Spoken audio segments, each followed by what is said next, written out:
The invitation that changed everything.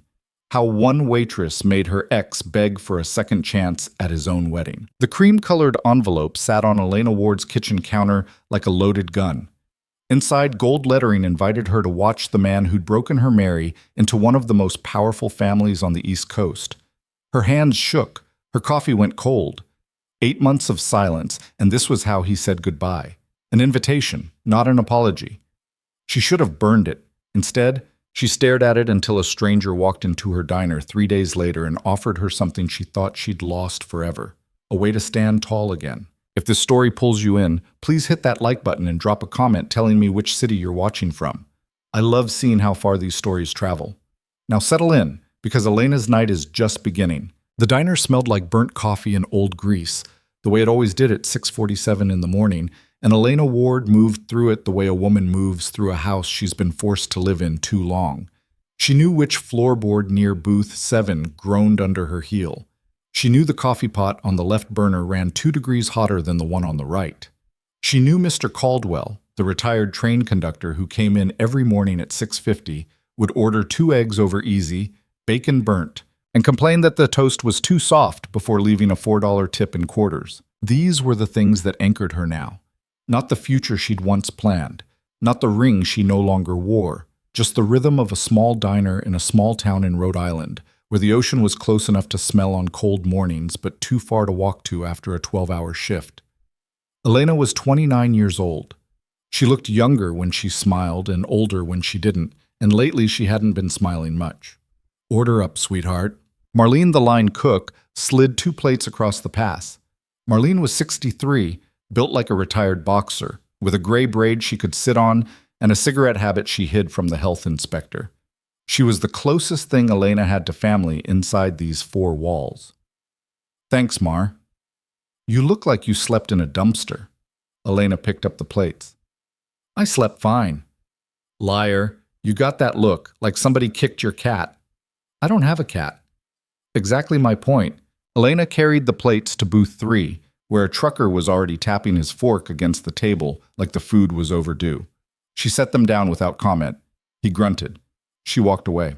On her way back to the counter, she passed the bulletin board by the register. Flyers for lost dogs. A church bake sale. A handwritten note offering piano lessons. And taped right in the middle, because Marlene had put it there on purpose 2 days ago and refused to take it down, was Elena's mail from Tuesday. Bills. A coupon for a hardware store. And one cream-colored envelope with gold-embossed lettering propped up like a trophy. Elena stopped. She didn't want to look at it. She looked at it anyway. Mr. and Mrs. Richard Calloway request the honor of your presence at the marriage of their daughter, Vivian Claire Calloway, to Daniel Alexander Hayes. She'd read it so many times the words had stopped meaning anything and started meaning everything at once. "You still haven't thrown that thing out," Marlene said, appearing beside her with a fresh pot of coffee. "It's been 3 days." "I'll throw it out." "When?" "When I feel like it." "Honey." Marlene set the pot down. Her voice dropped. "That boy left you 8 months ago. Moved out in the middle of the night like a coward. Took the good TV and didn't leave so much as a note on the fridge. And now he's got the nerve to mail you an invitation to his wedding, to some Calloway girl, no less. You know who the Calloways are?" Elena didn't answer. She knew. Everyone in New England knew the Calloways. Old money. Older than the highways.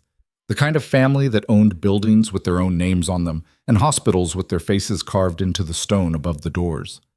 Senator Richard Calloway had been on magazine covers before Elena was born. And Daniel Alexander Hayes, who used to eat cereal out of a mixing bowl because he was too lazy to do dishes, who'd proposed to Elena on a hiking trail in Vermont with a ring he was still making payments on. Daniel was marrying into that. "He sent it on purpose," Marlene said quietly. "You know that, right? Some men, when they walk out, they stay gone. But your boy? He wanted you to see. He wanted you to hurt." Elena's throat tightened. Maybe he was just being polite. "Polite." Marlene snorted. "Men like that don't know what polite means. Polite is not sending an invitation. Polite is letting the girl you abandoned forget you ever existed." The bell over the door jingled. Mr. Caldwell walked in, right on schedule. Elena picked up a menu out of habit even though he hadn't used one in 6 years. "I'll get his order," she said. "Elena." "Mar, please, I'm working." Marlene let her go. The rest of the morning moved the way mornings always did. A slow tide of regulars, a rush around 9 when the shift change at the marina let out, a lull after 10 when the diner belonged to the retirees and the writers who came in with laptops and ordered one coffee and nursed it for 3 hours. Elena refilled cups. She wiped down tables. She smiled when she needed to and let her face go blank when she didn't. But the envelope kept pulling at the corner of her vision. Every time she passed the bulletin board, every time the bell on the door rang, every time the sunlight shifted and caught the gold lettering, she felt it. And underneath the shame, because it was shame, she couldn't pretend otherwise, there was something else. Something harder. Something that had been growing quietly in her chest for months now, crowded out by grief and self-pity and the slow, exhausting work of getting out of bed every morning. Anger. Not the loud kind, not the kind that made a woman break plates. The quiet kind. The kind that just sat there, folded its arms, and waited. Daniel hadn't left her because he'd fallen out of love. That would have hurt, but it would have been honest. Daniel had left her because she wasn't enough anymore. Because he'd met someone whose last name opened doors his never would. Because Elena was the girl from a town of 3,000 people who waitressed at a diner her aunt used to own, and Vivian Calloway was the girl with a trust fund and a Harvard diploma, and a father who made phone calls that changed election results. Daniel had calculated the exchange, and Elena had lost. She hadn't known that at first. At first she'd just thought he was tired, stressed, working too hard on his new job in Boston, the one she'd helped him prepare for, the one she'd moved with him for when she hadn't wanted to leave Rhode Island, the one she'd given up her own promotion for. She'd made excuses for 6 months. Then she'd found the texts on his phone one Sunday morning when he was in the shower. "I told her I'm flying to Chicago next weekend. She doesn't ask questions. Your father liked me, didn't he? Tell me again what he said. She's not really the kind of woman I pictured myself with long-term anyway." Elena had sat on the edge of the bed, holding the phone, and read every message twice. Then she'd put the phone back exactly where she'd found it. She hadn't confronted him. She hadn't cried. She'd gone downstairs and made him pancakes. 3 weeks later, he was gone, moved out while she was at a night shift. He'd left a note after all, one sentence on the back of a grocery receipt. "I'm sorry, this isn't fair to either of us." She had kept the note. She didn't know why. It was in a drawer in her bedroom, folded into quarters, and sometimes when she couldn't sleep, she took it out and looked at it just to remind herself that she hadn't imagined him. "Elena, honey." She blinked. Marlene was snapping her fingers in front of her face. "You've been polishing that same spoon for 10 minutes. Elena looked down. She had, in fact, been polishing the same spoon for 10 minutes. "Sorry. Take 5. Go out back. Get some air." "I'm fine." "Elena." Marlene's voice had that tone in it, the one she used when she was done asking. "Go. Out. Back." Elena went out back. The alley behind the diner smelled like fryer grease and the dumpster needed emptying again. Elena leaned against the brick wall and pulled the cold air into her lungs and stared up at the gray Rhode Island sky, and for the first time that day she let herself think about what she was actually going to do. The wedding was in 6 days. The invitation included a +1. Elena Ward and guest. That was the part that galled her the most. The word guest, as if Daniel assumed she'd have one. Or worse, as if he was needling her, daring her to show up alone and prove how small her life had gotten. She could not go. That was obviously the smart choice, the grown-up choice, the choice everyone who loved her would tell her to make. But every time she imagined herself on the evening of the wedding, lying on her couch in her pajamas, watching a movie she wasn't paying attention to, knowing that at that exact moment Daniel was saying "I do" to a woman with a better last name. Every time she imagined that, something inside her curled up and died a little. She wasn't sure how many deaths she had left in her. The back door of the diner swung open. Marlene stuck her head out. "Your 10 o'clock is here." "I don't have a 10 o'clock." "Well, somebody's sitting in booth 6 and he's asking for a menu, and he looks like he wandered in from a different zip code." Elena wiped her hands on her apron. "What does that mean?" "It means," Marlene said, already ducking back inside, That he's got on a coat that costs more than my car. Elena pushed through the kitchen, back out to the floor, and her eyes found booth 6 without meaning to. The man sitting there was maybe 35. Dark hair, cut short on the sides, a little longer on top. Clean shaven.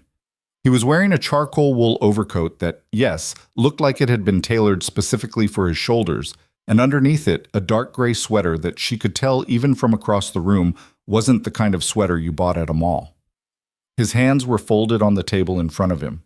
He wasn't on his phone, he wasn't looking at a menu, he was just sitting there, patient, looking out the window at the parking lot like he was waiting for a train. Elena grabbed a menu and a coffee pot and walked over. "Good morning, welcome to Rosie's. Coffee?" He turned his head. His eyes were dark. Not brown, exactly. Something darker, almost black in the diner's bad lighting. He looked at her the way some people looked at a painting in a museum, not staring exactly, considering. "Please," she poured. He didn't take his eyes off her face. It wasn't creepy. It was just attentive, like he was taking inventory. "Menu," she said, setting it down. "I'll have whatever you recommend." "I recommend the pancakes." "Then I'll have those." "Blueberry or plain?" "Whichever one you'd pick," she paused. "Blueberry?" "Blueberry, then." She wrote it down. Her pen felt heavier than usual. "Bacon or sausage?"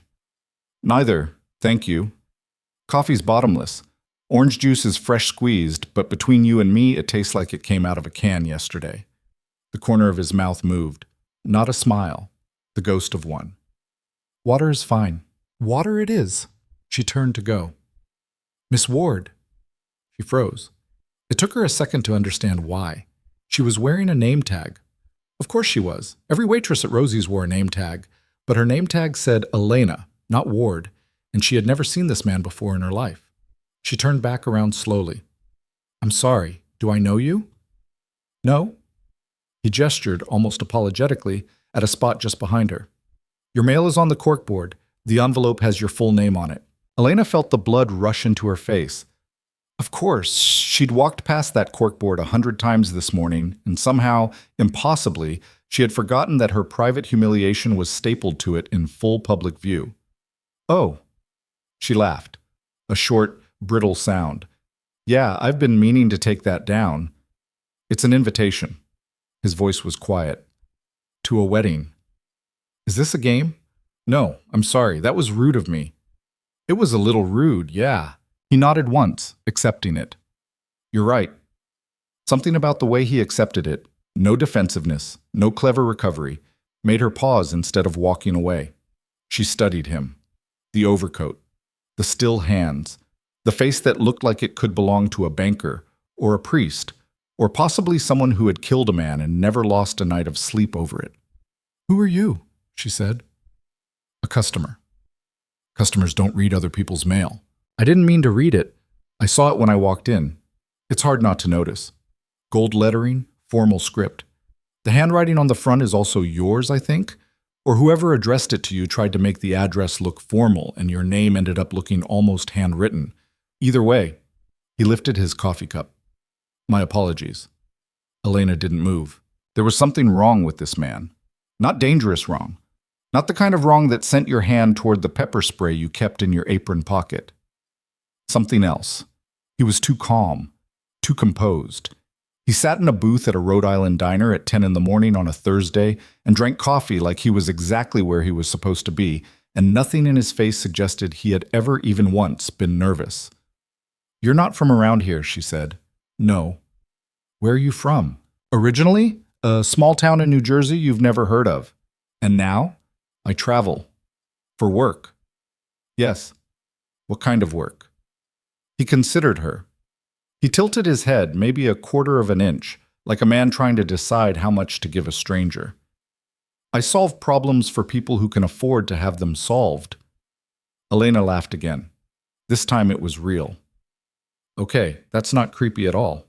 I can be more specific if you'd like." "No, that's fine. Mystery's good. Let me go put your pancake order in." She walked away. She walked away, and her hands were shaking, and she didn't know why. In the kitchen, Marlene was at the griddle. Elena slid the ticket over the pass. Blueberry pancakes. No meat. Your mystery man, Marlene said without looking up. He's not my anything. He watched you walk all the way across the room. Everybody watches waitresses walk across rooms. That's like half the reason men come to diners. Not the way he was watching you, honey. Elena didn't answer. She filled a glass with ice water and carried it back out. The man was still sitting perfectly still. His coffee was untouched. He looked up when she set the water down. Thank you. You're welcome. She started to turn. Miss Ward, may I ask you something? She stopped. You can ask. Are you planning to go? To the wedding? Elena stared at him. Nobody, not Marlene, not her mother on the phone, not her college roommate who'd texted 3 times from Denver. Nobody had asked her that directly. They'd all danced around it. What are you going to do? Are you okay? Don't do anything crazy.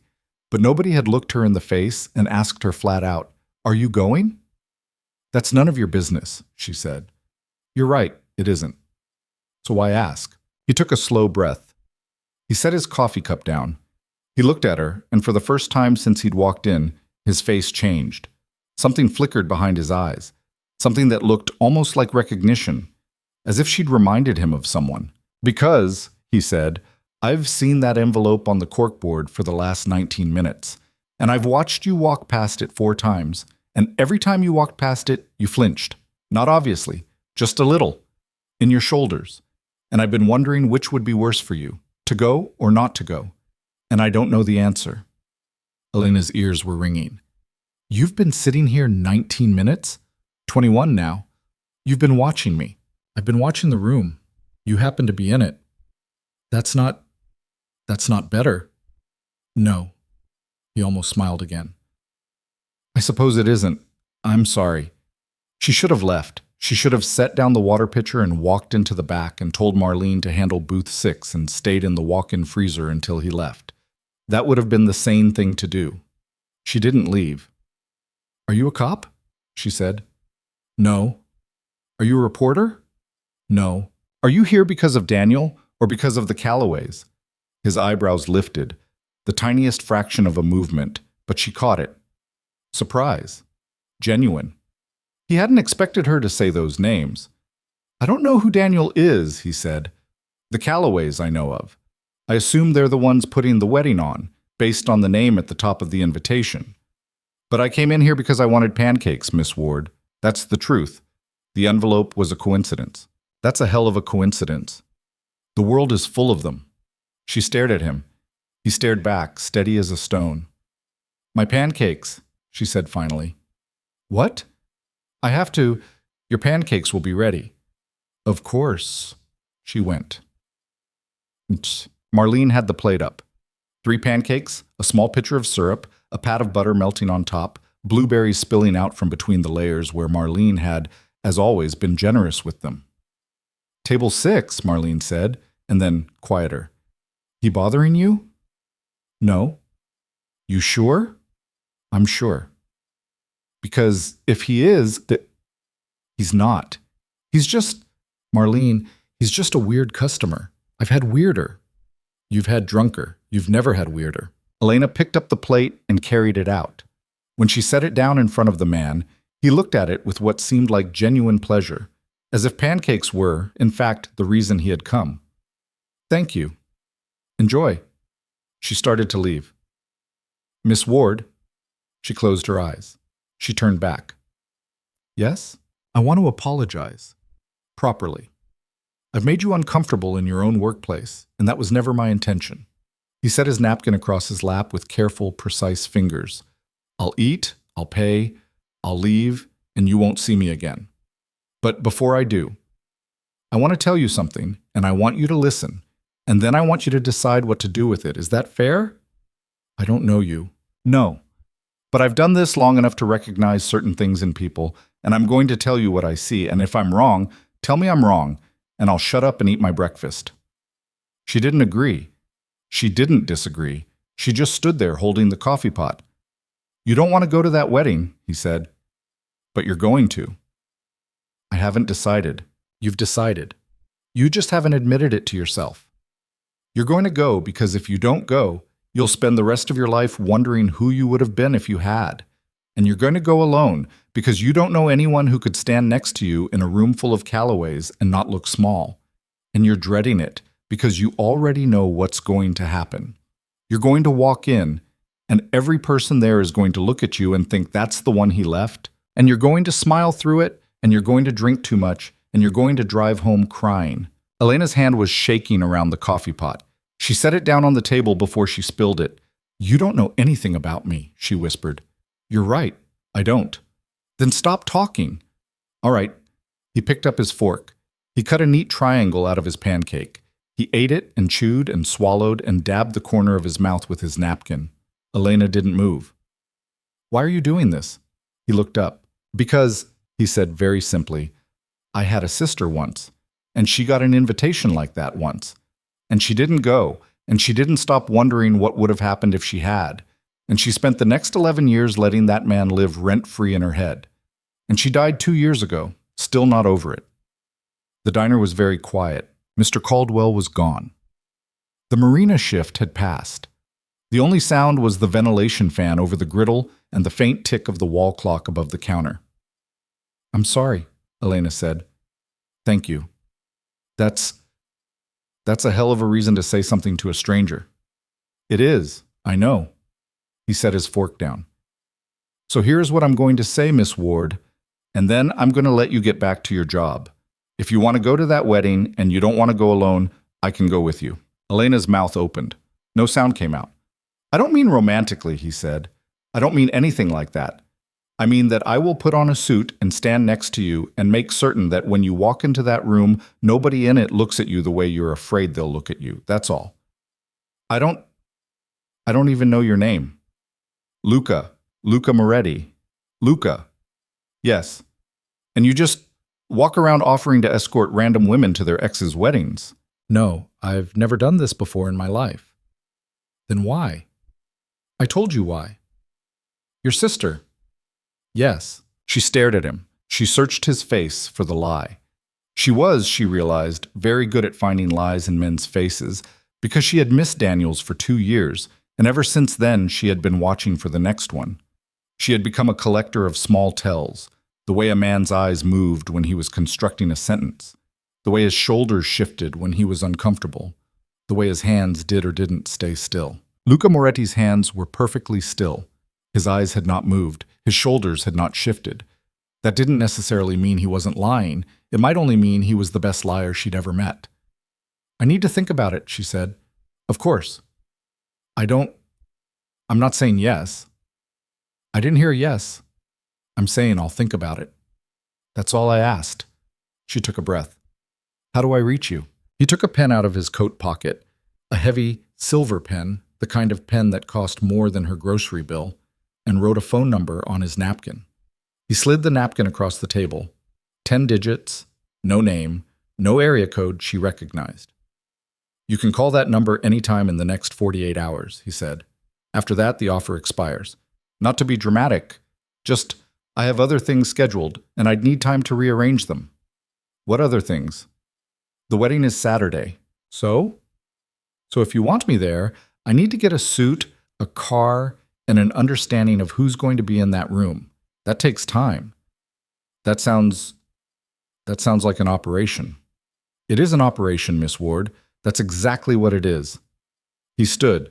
He left a $100 bill on the table. "Keep the change." "The pancakes are $11. "I know." He buttoned his overcoat. He nodded once, politely, like a man saying goodbye to a hostess at a dinner party. And then he walked out of the diner, and the bell jingled, and through the window Elena watched him cross the parking lot and get into a black car she hadn't noticed before. Not a fancy car, just a car, clean and anonymous. And he drove away. Boss, Marlene came out of the kitchen drying her hands on a towel. "Well?" she said. "What the hell was that?" Elena picked up the napkin with the phone number on it. She folded it in half. She put it in her apron pocket. "I don't know yet," she said. That night, Elena sat on the edge of her bed in her small apartment above the hardware store on Main Street, and she took out the note Daniel had left her 8 months ago and laid it flat on her quilt. "I'm sorry, This isn't fair to either of us. She took out the wedding invitation and laid it next to the note.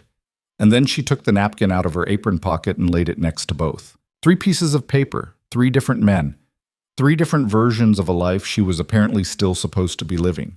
She picked up her phone. She put it down. She picked it up again. Her mother had called twice that evening. She hadn't answered. Her mother would tell her not to go. Her mother had told her repeatedly over the last 8 months that the best revenge on a man like Daniel was to live well, which was the kind of advice that sounded great on a greeting card and meant absolutely nothing to a woman making $18 an hour at a diner in February. Elena didn't want to live well. She wanted, for one night, to live loudly. She wanted Daniel Alexander Hayes to see her walk into that ballroom and feel his stomach drop into his shoes. She wanted him to spend his wedding night not thinking about his new wife. She wanted him to lie awake next to Vivian Calloway in whatever Italian villa they were honeymooning in and remember the exact shape of Elena's mouth when she looked at him and felt nothing. That wasn't noble. Elena knew that. It wasn't the kind of thing you put on a greeting card. But her mother had never found her husband's phone and read the messages. Her mother had never made pancakes for a man who was already gone. Elena looked at the napkin. A stranger.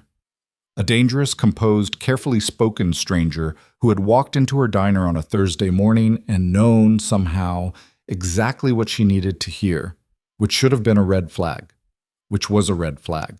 But the alternative was the couch and the pajamas and the movie she wouldn't pay attention to. She thought about his sister. She thought about a woman she had never met, who had gotten an invitation like hers and stayed home, and spent 11 years regretting it. Elena picked up her phone. She dialed the number on the napkin. It rang twice. "Miss Ward," Luca Moretti said. "How did you know it was me?" "Because no one else has this number." Elena closed her eyes. "Saturday," she said. "The wedding. It's at the Calloway Estate, Newport, 6 in the evening, black tie." "I know." "You already knew?" "I looked it up after I left the diner, in case you called." Confident. Prepared. She pressed her forehead into her palm. "I have one condition," she said. "Go ahead." "No funny business. I don't know what you do for a living. I don't want to know. I don't want anyone getting hurt. I don't want Daniel dead in a ditch. I don't want his new wife crying at the altar. I don't want some movie thing. I just want to walk in that room on the arm of somebody who looks like he belongs there, and I want Daniel to see me, and I want to walk out. Understood? I mean it. I believe you mean it. And if you do anything, without telling me first, I'm gone. I will walk out of that wedding and you will never see me again."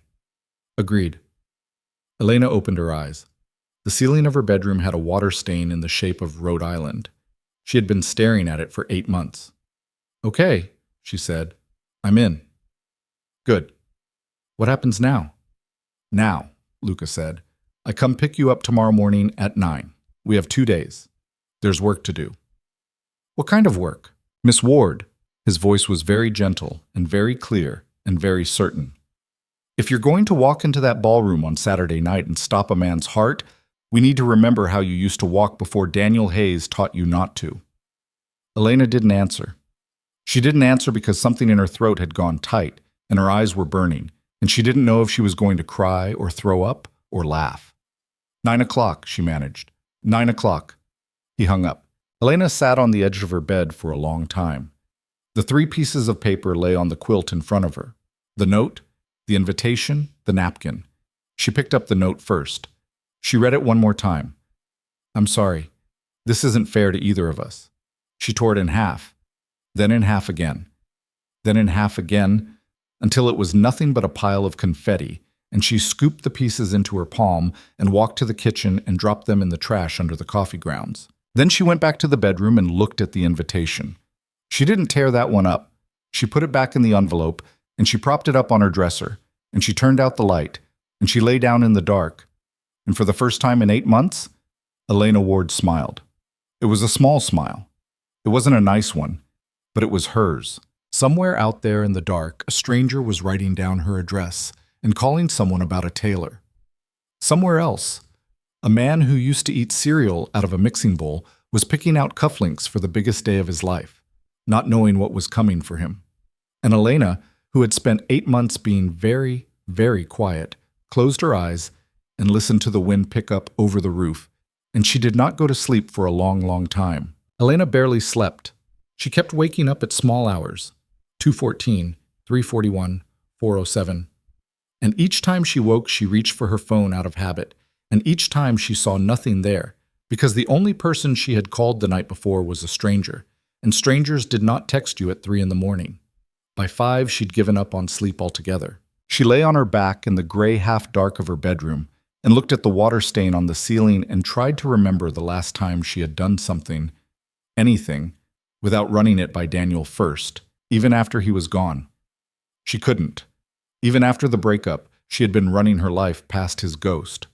Would he approve of this? Would he think I was being dramatic? Would he laugh at me? She had been carrying him in her head for 8 months, like a dead phone she refused to throw out. At 5:30, she got up.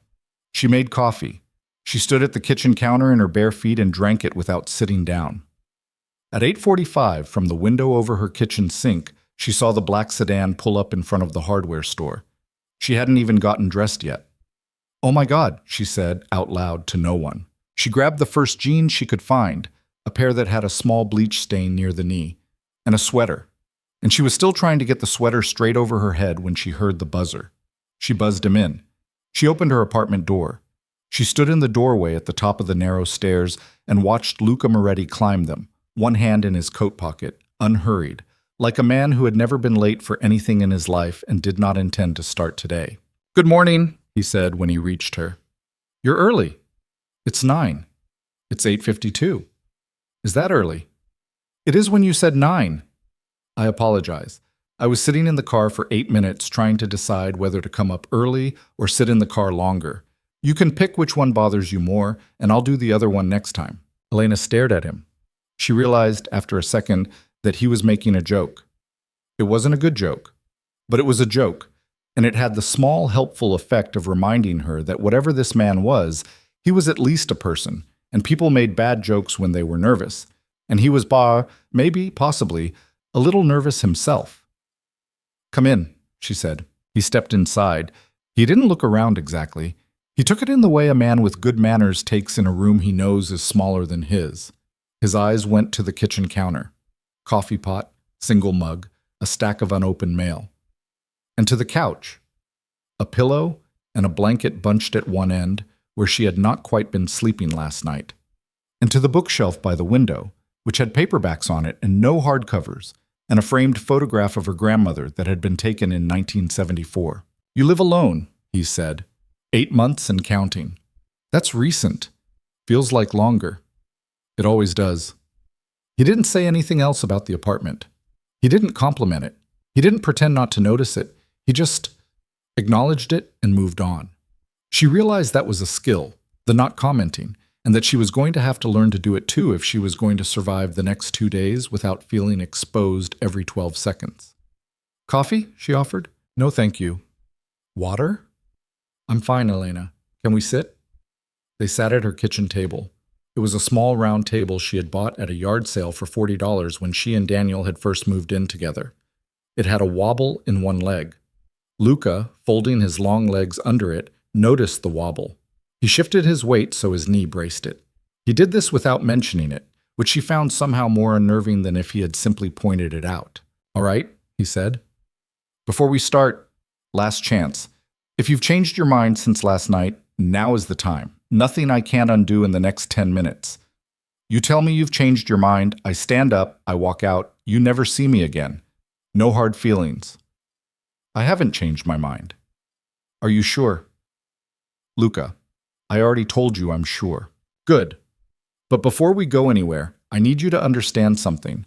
What you're going to do on Saturday night is not a costume party. I don't want you to walk into that ballroom pretending to be somebody else. If you go in there pretending, they will smell it on you in 90 seconds. Women like Margaret Calloway have spent their whole lives learning to smell pretending." "Who's Margaret Calloway?" "Margaret. Senator Calloway's wife, Vivian's mother. She'll be running the room on Saturday. Write the name down." Elena got a pen and a grocery receipt and wrote it down. "So if I'm not pretending," she said, "what am I doing?" "You're remembering." "Remembering what?" He looked at her. He had dark eyes and a pale face, and he had a way of looking at a person that was not uncomfortable exactly, but that also did not let her look away. "Who you were before him," he said. "I don't know who that was. I've only known you for a day, but there was a version of Elena Ward that existed before Daniel Hayes got his hands on her, and that version is not gone. She's just buried, and we have 2 days to dig her up." "That's a big assumption, that she's still there." "She's still there. How do you know?" "Because you called me." Elena was quiet. A woman who's really gone doesn't call a stranger at 9 o'clock at night and agree to walk into her ex's wedding on his arm. A woman who's really gone stays on the couch. You called me, which means she's in there, which means my job isn't to build her. My job is to stand out of her way. Elena looked down at her coffee. She did not, she realized, have a response to that. "Okay," she said finally. "Okay. What do we do first?" He glanced at his watch. It was a plain watch with a leather strap. Not flashy, not cheap. "Now, you put shoes on. You grab a coat. We drive to Boston. We're going to be there by 11. We have a long day ahead." "Boston." "Yes."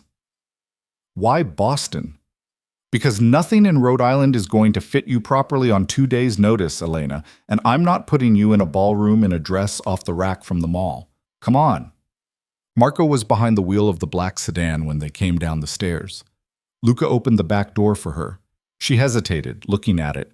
She had never in her whole life had a man open a car door for her that wasn't the passenger side of his pickup truck. The gesture was a small one. It shouldn't have mattered. It mattered a little anyway. "Thanks," she said. "You're welcome." She got in. Luca went around. Marco, dark-haired, maybe 50, quiet, nodded at her in the rear view. She nodded back. They pulled out onto Main Street. Carl, at the hardware store, was raising the security gate. He stared at the sedan as it went by. Elena, in the back seat, watched him stare. She thought, that's the beginning of a story he's going to tell the other Main Street guys over coffee. "Marco," she said. "Hi." "Ma'am." "You don't have to call me ma'am." "Okay." "Elena is fine." "Yes, ma'am." Luca beside her almost smiled. "He will never call you Elena," he said. "It's not personal. He doesn't do first names while he's driving. Don't take it as a slight." "I wasn't going to." "Good." The car moved onto the highway. Rhode Island in February rolled past the windows. Salt marshes, brown and flat. The trees bare, the sky low and tired. Luca reached forward and handed Marco a piece of paper with an address on it. He pulled out a small notebook from his inside coat pocket and a silver pen, the same pen from the diner, and turned to her. "I need some things from you." "What kind of things?" "Your dress size, your shoe size, your measurements, if you know them. Any food allergies. Whether you can walk in heels. How much you've ever spent on a single piece of clothing. Whether you know how to use chopsticks. Whether you get seasick. Whether you wear glasses, contacts, or neither. Whether you have any visible tattoos. Whether you've ever been to Newport before. Whether you've ever been in a building more expensive than the Providence Courthouse. Whether your ex knows your mother's maiden name." That's a lot of questions. "I know. We're going to do it anyway. The more I know now, the fewer surprises we'll have Saturday. Start with the dress size." She told him. She told him the shoe size. She told him she hadn't had her measurements taken since she was a bridesmaid for a cousin at 23. And she didn't remember them. She told him she had no allergies. She told him she could walk in heels, not stilettos, but she could walk in heels, and that her personal record for a single piece of clothing was $142 for a wool coat at an outlet in Westerly, 3 winters ago. Luca wrote all of this down in his neat, spare handwriting, not looking up, not reacting. "Chopsticks?" "Yes." "Seasick?" "No." "Glasses?" "Contacts. But I don't wear them much anymore." "Bring them Saturday. I only have reading glasses. I don't need them for distance." "I want your distance contacts in. I want you to see every face in that room. I want you to not have to squint." "Okay." "Tattoos?" "One, on my hip. Nobody'll see it." "Good." "Newport?" "Once. Field trip in the 9th grade." "Expensive buildings?" "Define expensive." "Have you ever been in a building that made you feel like you weren't supposed to be in the building?" She thought. A hotel in Boston. Daniel took me there for my birthday 4 years ago. It had a lobby with a piano in it. I remember thinking I was underdressed. Good. Hold on to that feeling. On Saturday, we are going to ignore it. She laughed a little. Your ex. Does he know your mother's maiden name? Yeah, probably. Any childhood stories he'd recognize if you told them to somebody else? A lot of them. We dated for 3 years. Got it. And last question. The one that matters. Okay. He set his pen down. He looked at her. What do you want to happen in that room? At the wedding. Not the big answer. The small one. The real one. Close your eyes if it helps. Picture the moment you walk in. What do you see? Elena closed her eyes. She didn't mean to. She was going to keep them open, because keeping them open felt tougher. But they closed on their own. She saw a ballroom. She saw people in formal clothes. She saw Daniel standing at the front of the room. She saw him turn. She saw him see her. I want him to look at me, she said slowly, and not know what to do. Good. I want his face to not work for a second. That moment before you get your face back. I want that moment. Good. I don't want him to cry. I don't want him to fall apart. I'm not that cruel. I want him to remember that I exist. For 1 second, that's all. Okay. Is that small? It's exactly the right size. Open your eyes. She opened them. Everything we do today and tomorrow is going to be in service of that one moment. If something doesn't serve it, we don't do it. Understood? Understood. The car arrived at a narrow 3-story townhouse in the back bay at 11:04. There was no sign on the door. There was, in fact, no indication that it was a business of any kind, just a black door, a brass knocker, and a small camera above the lintel. Luca pressed a buzzer. A female voice said, "Mr. Moretti?" without asking who it was, and the door clicked open. Inside, the foyer was cream-colored and quiet. A staircase led up. There were no mannequins.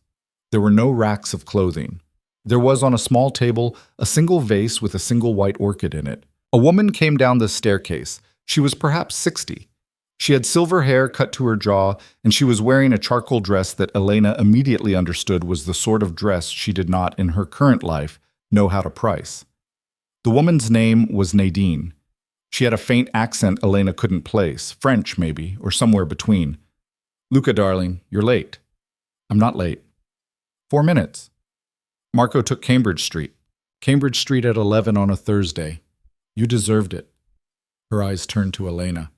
"Miss Ward." "Hi." "Hello? Come upstairs. Let me see you." Elena looked at Luca. He nodded. "I'll be in the front room," he said. "Nadine doesn't like me upstairs during fittings. I've been told it disturbs the air." "It does disturb the air," Nadine said, already halfway back up the stairs. "Come, Elena, up, up." Elena followed her up. The second floor was one long room. It had tall windows and good light and 3 small fitting platforms arranged on a pale pink rug. Against one wall was a rolling rack of garment bags, maybe 15 of them. Against another wall was a mirror that had to be 8 feet tall. Nadine waved her onto the center platform. Coat off, shoes off. Elena took off her coat. She stepped out of her boots. She stood on the platform in her bleach-stained jeans and her gray sweater and her bare feet, and Nadine circled her once, not touching her, just looking. Good or bad? Neither. I am thinking. Don't interrupt. Nadine circled her again, then she came in closer. She put her hands gently but without hesitation on Elena's waist, then on her shoulders, then on the tops of her arms. Then she stepped back. "You have a good body." "Oh, thanks." "I don't mean good like a magazine. I mean good like a body that is actually a body. You are not starving yourself. You have a waist. You have hips. Your shoulders are even. This is easier than half the brides I dress, you understand." "I guess so." "Stand up straight." Elena stood up straighter. "Straighter." "I am straight." "You are not straight. You are a woman who has spent the last several months trying to be smaller. It's a posture. Your shoulders are rolled forward, your chin is down, your weight is in your heels. This is the body language of a woman apologizing. We are going to stop doing that." I'm not trying to apologize." "I did not say trying. I said doing." Elena pulled her shoulders back. She lifted her chin. She shifted her weight forward onto the balls of her feet. Nadine watched her do it. Nadine nodded once. Better. Hold that. It feels strange. Yes. That is because you have not stood like this for a year. Your muscles have forgotten. We will remind them. For the next 90 minutes, Nadine made her stand on the platform, and she brought dresses out of the garment bags, and she draped them against Elena's body without making her try them on. She would hold a piece of fabric at the shoulder, smooth it down the torso, step back, look, put it away. Black, deep red, navy, silver. Nadine dismissed them all. Then, from near the end of the rack, she brought out a garment bag and unzipped it halfway and held the dress. Elena saw champagne-colored silk, a clean line, no beading, against her, and Nadine stepped back, and Nadine's whole face changed. "This one," she said. "That fast?" "I do not waste time. Try it on. Over there, behind the screen." Elena went behind the screen. She got out of her jeans and her sweater. She stepped into the dress. Nadine came over and zipped her up. A long zipper along her side, not the back, which Elena had never owned before. She stepped out onto the platform. Nadine looked at her in the mirror. Elena looked at herself in the mirror. Elena did not recognize herself. It wasn't that she looked unrecognizably different. She had the same face, the same hair, the same body she had brought through the door. It was something else. It was that the dress, by being exact, was making her exact. It was not trying to be pretty. It was not trying to be sexy. It was not trying to hide anything. It was just clothing that was the right shape for her body, in the right color for her skin, cut to the right length. And she was standing on the platform with her shoulders back and her chin up, and the woman looking back at her from the mirror did not look like a waitress, and did not look like a rich woman, and did not look like any particular kind of woman. She looked like herself. Herself at a size she had forgotten she was. "Oh," Elena said quietly. "Yes. Yes. Is this? Don't ask what it costs. It's not relevant today. It will go back to the atelier on Sunday. You will wear it for one evening. Today is not about the dress. Today is about what you look like inside the dress." Elena swallowed. Her throat felt tight. Go ahead, say it. "I look like somebody." "Yes, you look like somebody. You were somebody all along. The dress is not doing this. The dress is just getting out of the way." Elena did not cry. She wanted to. She did not. By the time they came out of Nadine's townhouse at 2:15 in the afternoon, Elena had been measured, fitted, shoed, jeweled, and walked. Nadine had made her walk the length of the upstairs room in 3 different pairs of heels. She had corrected Elena's walk twice. "You are bouncing, stop bouncing. A woman in a room like Saturday's does not bounce." And on the 4th walk, she had nodded and said, "There, that," and not said anything else about it. In the sedan, on the way to the next thing, Elena sat with her hands folded in her lap and tried to process. Luca was typing something on his phone. Marco was driving. The city slid past. "Where are we going now?" 2 more stops, hair consultation, then dinner." "Dinner? It's 2:15. You haven't eaten since... What? Since yesterday?" "I had coffee." "That's not eating, Elena." "I know. There's a place in the South End. They'll put us in a quiet corner. We'll eat. We'll talk through Saturday. I'll tell you who's going to be in that room, who you need to worry about, and who you can ignore. And then I'll bring you back here to do the shoes." "The shoes again?" "You'll wear them for 3 hours in the apartment tomorrow. By Saturday night, your feet need to have forgiven you in advance." She laughed. He glanced sideways at her. "What?" "Nothing. Just forgiven you in advance. That's a way to talk about shoes." "It's accurate. It's accurate. It's just, you talk like a person who has thought about every piece of this before." "I have." "Have you done this before?" "I told you, I've never done this before in my life." "Then how do you know all this?" He put his phone down. He looked out the window. For a second, he didn't answer, and Elena thought he wasn't going to. "I've watched women walk into rooms like Saturday's for 15 years, he said. "I've watched women who were supposed to own those rooms walk in and lose them in the first 30 seconds because their shoes were wrong, or their jewelry was loud, or they stopped at the threshold. I've watched women nobody expected to own the room walk in and take it because they didn't stop. I've been studying this my whole adult life, Elena. Not for a wedding, for other reasons. But the mechanics are the same. What other reasons? A beat. I told you I solve problems for people. Sometimes the problem is that a client needs somebody in a room who doesn't belong in the room. I build them. I'm building you the same way. The only difference is that this time the person I'm building is building herself, and I'm just providing the tools. Elena watched his face. He was not looking at her. His jaw was set in a way she was already beginning to recognize.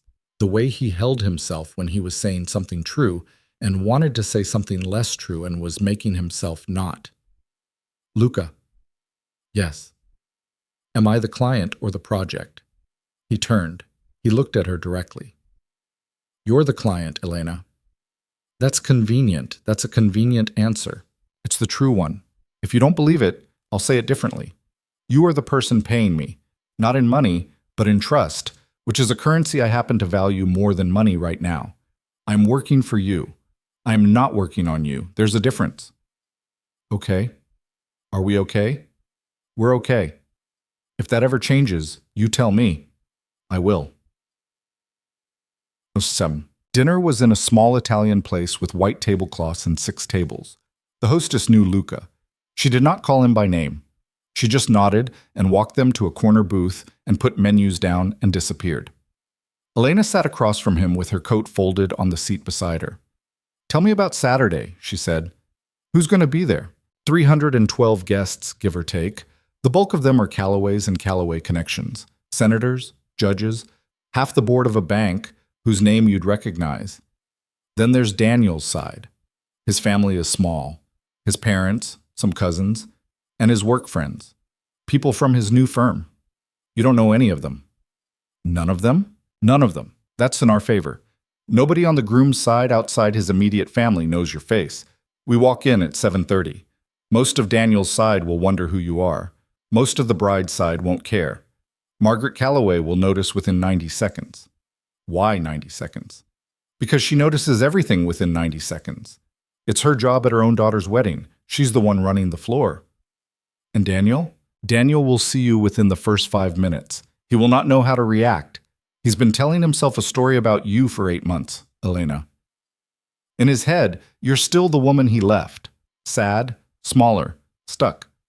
When you walk in looking like a woman he doesn't recognize, the story breaks. He won't have a plan for that.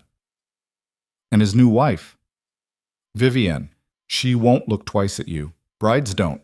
She'll be in her own movie all night. Good. There's going to be one thing, though. What? He picked up his water glass. He set it down again. At some point, probably during the cocktail hour, Daniel is going to come over. He's going to try to speak to you. He'll be nervous. He'll have rehearsed something. He'll either apologize or try to make small talk depending on what kind of man he is when he's scared. He apologizes when he's scared. Then he'll apologize. You need to decide before Saturday what you want to say when he does. I don't know what I want to say. You have 2 days to figure it out. Give it some thought. But Elena, whatever you decide, keep it short. A sentence. Maybe 2. The shorter the better. If you get into a conversation with him, you lose. The only way to win this is to refuse to explain yourself. People who explain themselves sound like they're defending themselves. You have nothing to defend. Elena took a long sip of water. Luca. Yes. Are you enjoying this? Enjoying what? This. All of it. The dress, the car, the planning. You're in your element, I can tell. He actually laughed. It was a short, low sound. Nothing performed about it. I am in my element. I figured. Does that bother you? No. I think I'd rather have somebody doing this who's good at it than somebody who's scared of it. Wise. But go ahead. It does make me wonder what else you're good at, and when I'm going to find out. He held her eyes across the table. He didn't look away. You've got good instincts, Elena. That's not an answer. No, it isn't. The second day went faster than the first. Friday morning, he came to her apartment at 8. They drove into Providence and did not leave Rhode Island. He had rented a conference room in a hotel downtown, and he had, she realized when she walked in, been awake for longer than she had. There were 3 things on the conference room table: a small printed map of the Callaway estate marked with X's and arrows and notes in his handwriting, a photograph of Margaret Calloway printed from a society magazine, and a list of 20 names. What's the list? People who will be in that room who you might end up speaking to. I'm going to tell you who each of them is, what they do, what you say if they speak to you, and what you don't say. You're not going to remember all of it. That's fine. I just need you to have heard it once, so that if it comes up, you have some context. You researched 20 guests. I researched 90. I narrowed it down to 20. Who does this, Luca? I do. For a date to a wedding? Elena, you keep asking me questions like this like you expect the answers to scare you off. I am telling you that I prepared for this the way I prepare for anything that matters. If that's the part that bothers you, you should know now, and we can stop, and I'll drive you home, and I won't be mad. It doesn't bother me. Are you sure? It should bother me. I think that's different. It should, it doesn't. That's its own problem I'll deal with later. He looked at her for a long moment. All right, he said. They worked through the list. He was patient. He was thorough. Twice he quizzed her on names she'd just learned, and twice she missed one, and neither time did he make her feel stupid. They broke for lunch at 1, sandwiches, nothing fancy, eaten in the conference room, and went back to it. By 4, she knew the names of the 3 people Margaret Calloway was likely to use as messengers if she wanted to send word without crossing the room herself. By 5, she knew which entrance she and Luca would use, which entrance they would pretend to use for the valets, and where Marco would be parked with the car running if they needed to leave fast. Why would we need to leave fast? We won't. But you planned for it. I always plan for it. It doesn't mean it's going to happen. It means if it happens, we don't have to think. Okay. At 6, they were done. Go home, he said. Eat something. Have 1 glass of wine, not 2. Go to bed early. Don't look at your phone. Don't read old texts from Daniel. Don't go through the photos on your laptop. Don't call your mother. Just eat, bathe, sleep. Tomorrow is a long day. You've thought about this too. Yes. What are you going to do tonight? Check in with Marco, confirm the car, confirm the timing with the driver who's taking the dress down to your apartment tomorrow morning.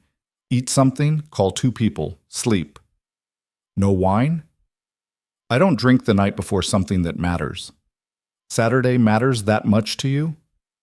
Saturday matters as much to me as anything I've worked on this year. She didn't know what to say to that. She said, "Thank you, Luca." Don't thank me yet. Thank me Saturday night, if you still want to. Wholesome. She went home. She did what he said. She ate a bowl of soup standing at the kitchen counter. She took a long shower. She poured a single glass of wine and sipped it while she looked out the window at the dark street. She did not look at her phone. She did not open her laptop. She went to bed at 9:30. She did not sleep right away. She lay on her back and she stared at the water stain on the ceiling, and she tried to picture the ballroom, the dress, the walk across the floor, Daniel's face turning. She tried to picture what she was going to say to him when he came over. She didn't have a sentence yet. She turned on her side. She closed her eyes. She thought about Luca, who had spent 2 days building a plan around a single minute of a stranger's life. She thought about the way he had said, "I'm working for you. I'm not working on you." She thought about Marco, who would never call her Elena. She thought about Nadine, who had put her hands on her waist and told her she had a good body and meant it in a way no man had ever meant it. She thought, if this goes badly, I will still have had these 2 days. That is more than I had a week ago. Somewhere around 10, she drifted under. She slept, for the first time in 8 months, the whole way through the night. The Calloway estate sat on a 20-acre cliff in Newport, the kind of property that had its own name on a plaque at the gate. Gray Harbor, it was called, though nobody who'd actually grown up there ever called it that out loud. The house itself had been built in 1897 by a shipping magnate who'd lost 2 sons to the ocean and decided to build something the ocean couldn't reach. It had 42 rooms. It had a ballroom on the first floor with a view of the water that had been photographed for 3 different magazines in the last decade. And on the Saturday evening of Daniel Alexander Hayes's wedding, it had 312 guests on the confirmed list, not counting the staff. Elena Ward was not on the confirmed list, or rather, she was. Officially. Her name had been typed into a spreadsheet weeks ago in the section marked Groom's Side, personal, and nobody had gone back and deleted it because nobody on the Calloway staff expected her to show up, and Daniel hadn't had the nerve to ask them to remove her. So when the black car crested the hill and pulled onto the long cobblestone driveway at 7:23, an hour and 23 minutes after the ceremony had ended, exactly 47 minutes into the cocktail reception, precisely the moment Luca had chosen. The two valets in gray suits looked at the car, looked at each other, and pulled out their tablets to verify. Elena sat in the back seat with her hands folded in her lap. Her knuckles were white. "Breathe," Luca said without looking at her. "I am breathing." "No, you're holding air in your chest. That's not the same thing." She let out a slow breath. She had not known, until this moment, how much work it took to breathe on purpose. Her whole life she had breathed by accident. Now she had to think about it. The car came to a stop. The driver, a man Luca had introduced only as Marco, who had not said more than 12 words all day, did not get out.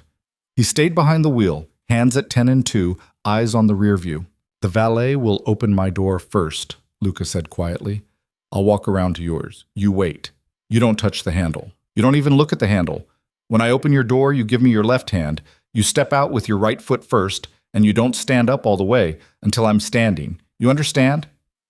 "Yes?" "Say it back to me." "Left hand. Right foot. I don't stand until you stand." "Good." Through the tinted window, Elena could see the entrance to the house. White marble steps. Two enormous arched doors standing open. Warm yellow light spilling out onto the driveway. String quartet music drifting from somewhere inside. Something slow and stately. Vivaldi, maybe. She didn't know. She had never in her life been in a building where a string quartet played. A valet appeared at Luca's window. Luca rolled it down. He handed over a small cream-colored card, the kind of card that had no words on it, just a symbol embossed in silver. The valet looked at the card. The valet's posture changed. She saw it even from where she was sitting, the subtle straightening of his spine, the sudden softness in his face. "Right away, sir." "Thank you." The valet opened Luca's door first. Luca stepped out. He was wearing a midnight blue tuxedo that Elena had watched him put on 2 hours ago in a hotel suite in Providence, and she still couldn't quite believe it was the same man who had sat across from her in the diner 4 days earlier drinking coffee in a wool overcoat. He looked, she didn't have a better word for it, assembled. Like every piece of him had been put there on purpose. He walked around the back of the car. Elena kept her hands in her lap. She counted his footsteps. 1, 2, 3, 4, 5. The door opened. "Miss Ward." He held out his hand. She gave him her left. She stepped out with her right foot first. She did not stand up all the way until he stood. The dress was the color of champagne, with a neckline that was not plunging but was exact, cut in a way that the woman at the boutique in Boston had described 3 days ago as architectural. It fell to her ankles in a single clean line. There was no lace on it, no beading, no shimmer, nothing that sparkled. Luca had been very specific about that. "The women in that room will be wearing everything they own," he had said, on the drive back from Boston. "Every diamond, every sequin, every inch of fabric they could justify. You will be wearing one color and nothing else. You will be the quietest thing in the ballroom, and that is why every eye will come to you." She had not believed him. She believed him now, because as she crossed the driveway on his arm, left hand tucked into the crook of his elbow, right hand holding the small clutch he had given her this morning, she could feel it already. A ripple, a turning, a tilt in the center of gravity of the little knots of guests spilling out onto the stone terrace for their cigarettes and their phone calls. Heads swiveled, conversations paused. A woman in a gold dress let her cigarette hand drop to her side without noticing. Elena had not set foot inside the house yet, and she had already started to change the air around it. "Chin," Luca murmured. She lifted her chin. "Don't look at them." "I'm not." "You are. Look at the door." She looked at the door. They climbed the marble steps. The two arched doors stood open. A man in a black suit with an earpiece stood at the top of them with a tablet in his hand. He looked up as they approached. "Good evening, sir. Name?"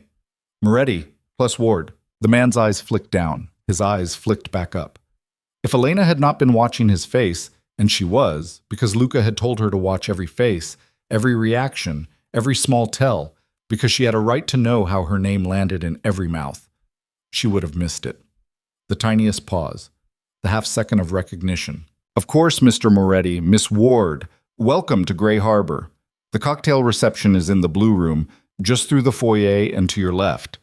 Dinner service will begin at 8. Thank you. They stepped inside.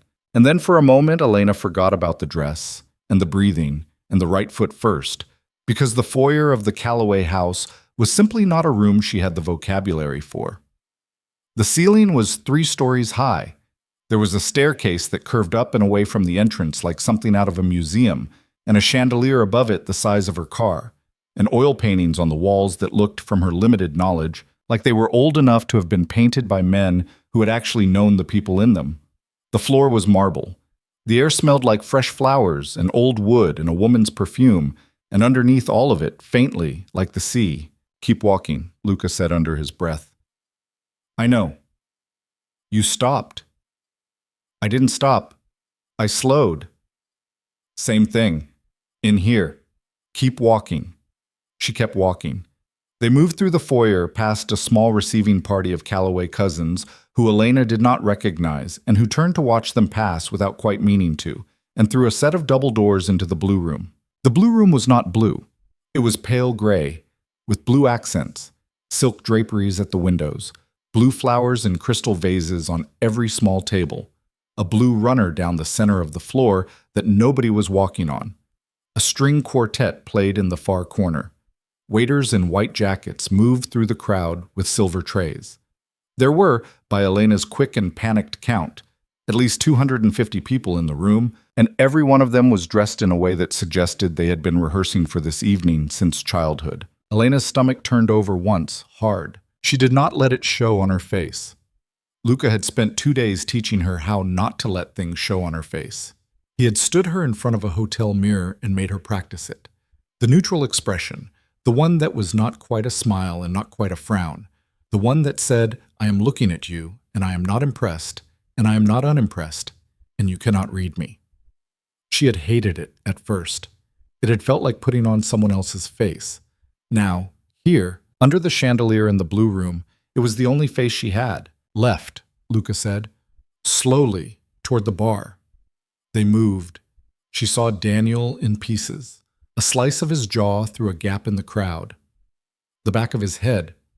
He'd cut his hair shorter than he used to wear it, which she noticed because she used to cut it for him with kitchen scissors in the bathroom of their old apartment. The sleeve of his tuxedo.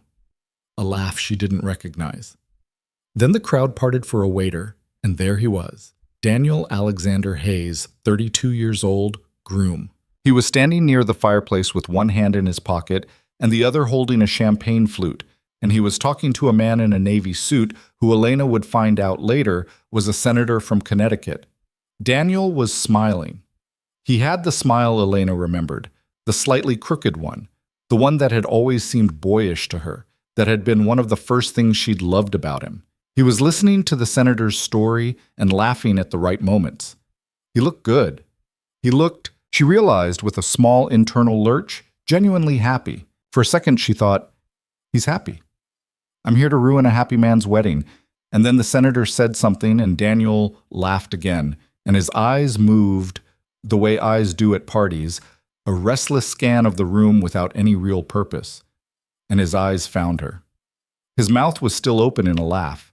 His mouth stayed open for almost a full second after his eyes found her. Then the laugh died. Then the champagne flute in his hand tipped very slightly, and a single drop of champagne fell onto the marble floor between his shoes. Elena saw it. She saw the drop. She saw the way Daniel looked down at the drop, and looked up, and looked at her, and then looked past her, at Luca, and then looked back at her. She saw the exact moment he understood that she had not come alone. She kept walking. Luca's arm was very steady under her hand. Bar, he murmured. Yes. They reached the bar. The bartender, a young man who was working very hard not to stare at her, asked what they'd like. 2 glasses of the Montrachet, please, Luca said. Right away, sir. Elena had no idea what Montrachet was. She had not ordered it. She had not known she wanted it. But when the bartender set it down in front of her in a glass so thin it felt like it might crack in her fingers, she picked it up and she sipped it, and she understood then what all the fuss was about. He saw me, she said very quietly, not moving her lips. I know. He dropped some of his drink. I saw. What do I do now? Nothing. You let him come to you. He won't come to me. He will. It'll take him 8 to 12 minutes. He'll make an excuse to his conversation partner. He'll do one loop of the room because he'll want to look casual. Then he'll come. How do you know? Because he has no choice. You just walked into his wedding with a man he doesn't recognize on your arm, wearing a dress that every woman in this room has already cataloged, and he has spent 8 months assuming you were crying in an apartment above a hardware store. He has to know. He has to know who I am, what I am to you, whether I'm a date or a husband or something else. He will not be able to sit through dinner not knowing. Elena took another sip of the wine. And when he comes, you let me talk first. And then, you decide what you need to say. I can't write that part for you, but whatever it is, Elena, whatever it is, keep it short. The shorter it is, the more it will haunt him. Don't give him a speech. Give him a sentence. One sentence. One sentence. Across the room, Daniel turned away from the senator with an apology Elena could read on his lips from 30 feet away. Excuse me one moment. He set his half-empty champagne flute on a passing waiter's tray. He began to move, not toward them, toward the other end of the room. A loop. Just like Luca had said. Elena breathed out. 8 to 12 minutes, she murmured. 8 to 12 minutes. On. In the meantime, the bride appeared. Vivienne Claire Calloway was 26 years old. She had been photographed over the last 5 years at charity galas, polo matches, debutante balls, a state dinner at the governor's mansion, and once in a shot that had made the New York Society pages, sitting on the hood of her father's 1967 Mustang in a sundress and sunglasses looking like a Kennedy. Elena had looked her up a week ago on the kind of long, sleepless scroll that women do when they're trying to understand the shape of the woman who replaced them. Vivienne was taller than Elena. She was blonder than Elena. Her teeth were, by any measurable standard, better than Elena's teeth.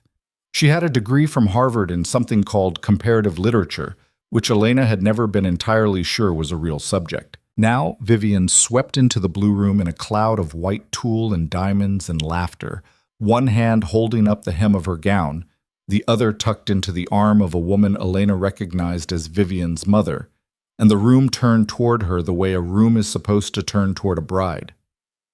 Except, not every head turned, not every eye, because a surprising number of eyes in that room, perhaps a fifth of them, perhaps more, were still, even now, sliding sideways toward the bar, toward the woman in champagne-colored silk standing with her hand resting on the arm of a stranger no one could place. Vivienne did not notice.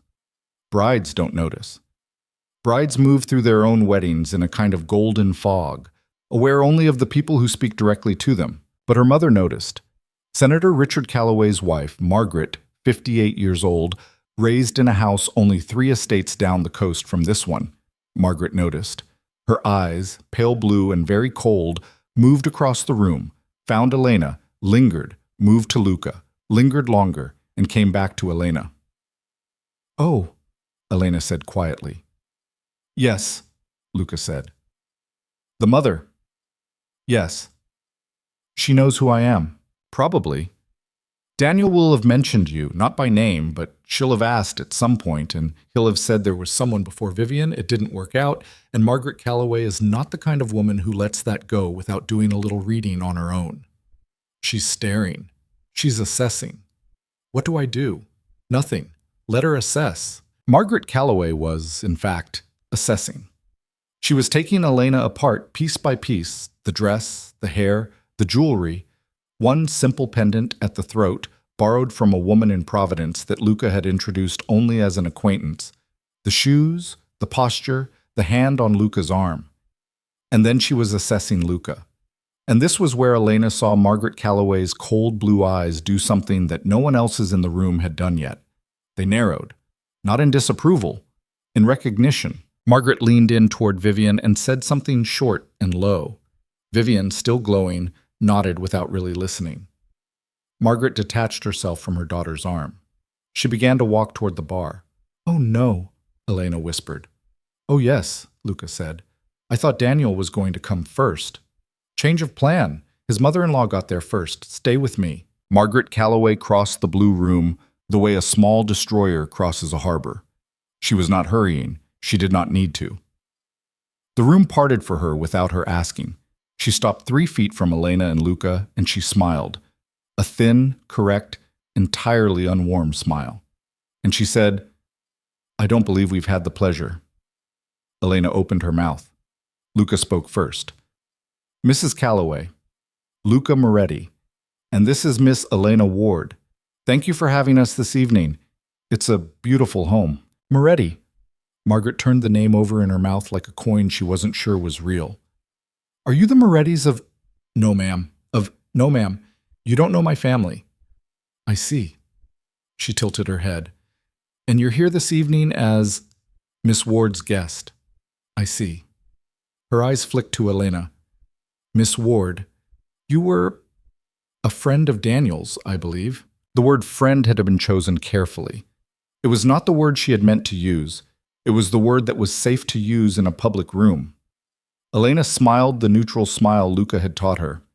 "I was his girlfriend for 3 years, Mrs. Calloway. We lived together for 2 of them. But I understand why you'd want to call it something smaller." Margaret Calloway's mouth did a thing. It was not quite a flinch. It was the ghost of a flinch, caught and killed in the cradle. "I wasn't aware you'd be attending tonight. You sent me an invitation."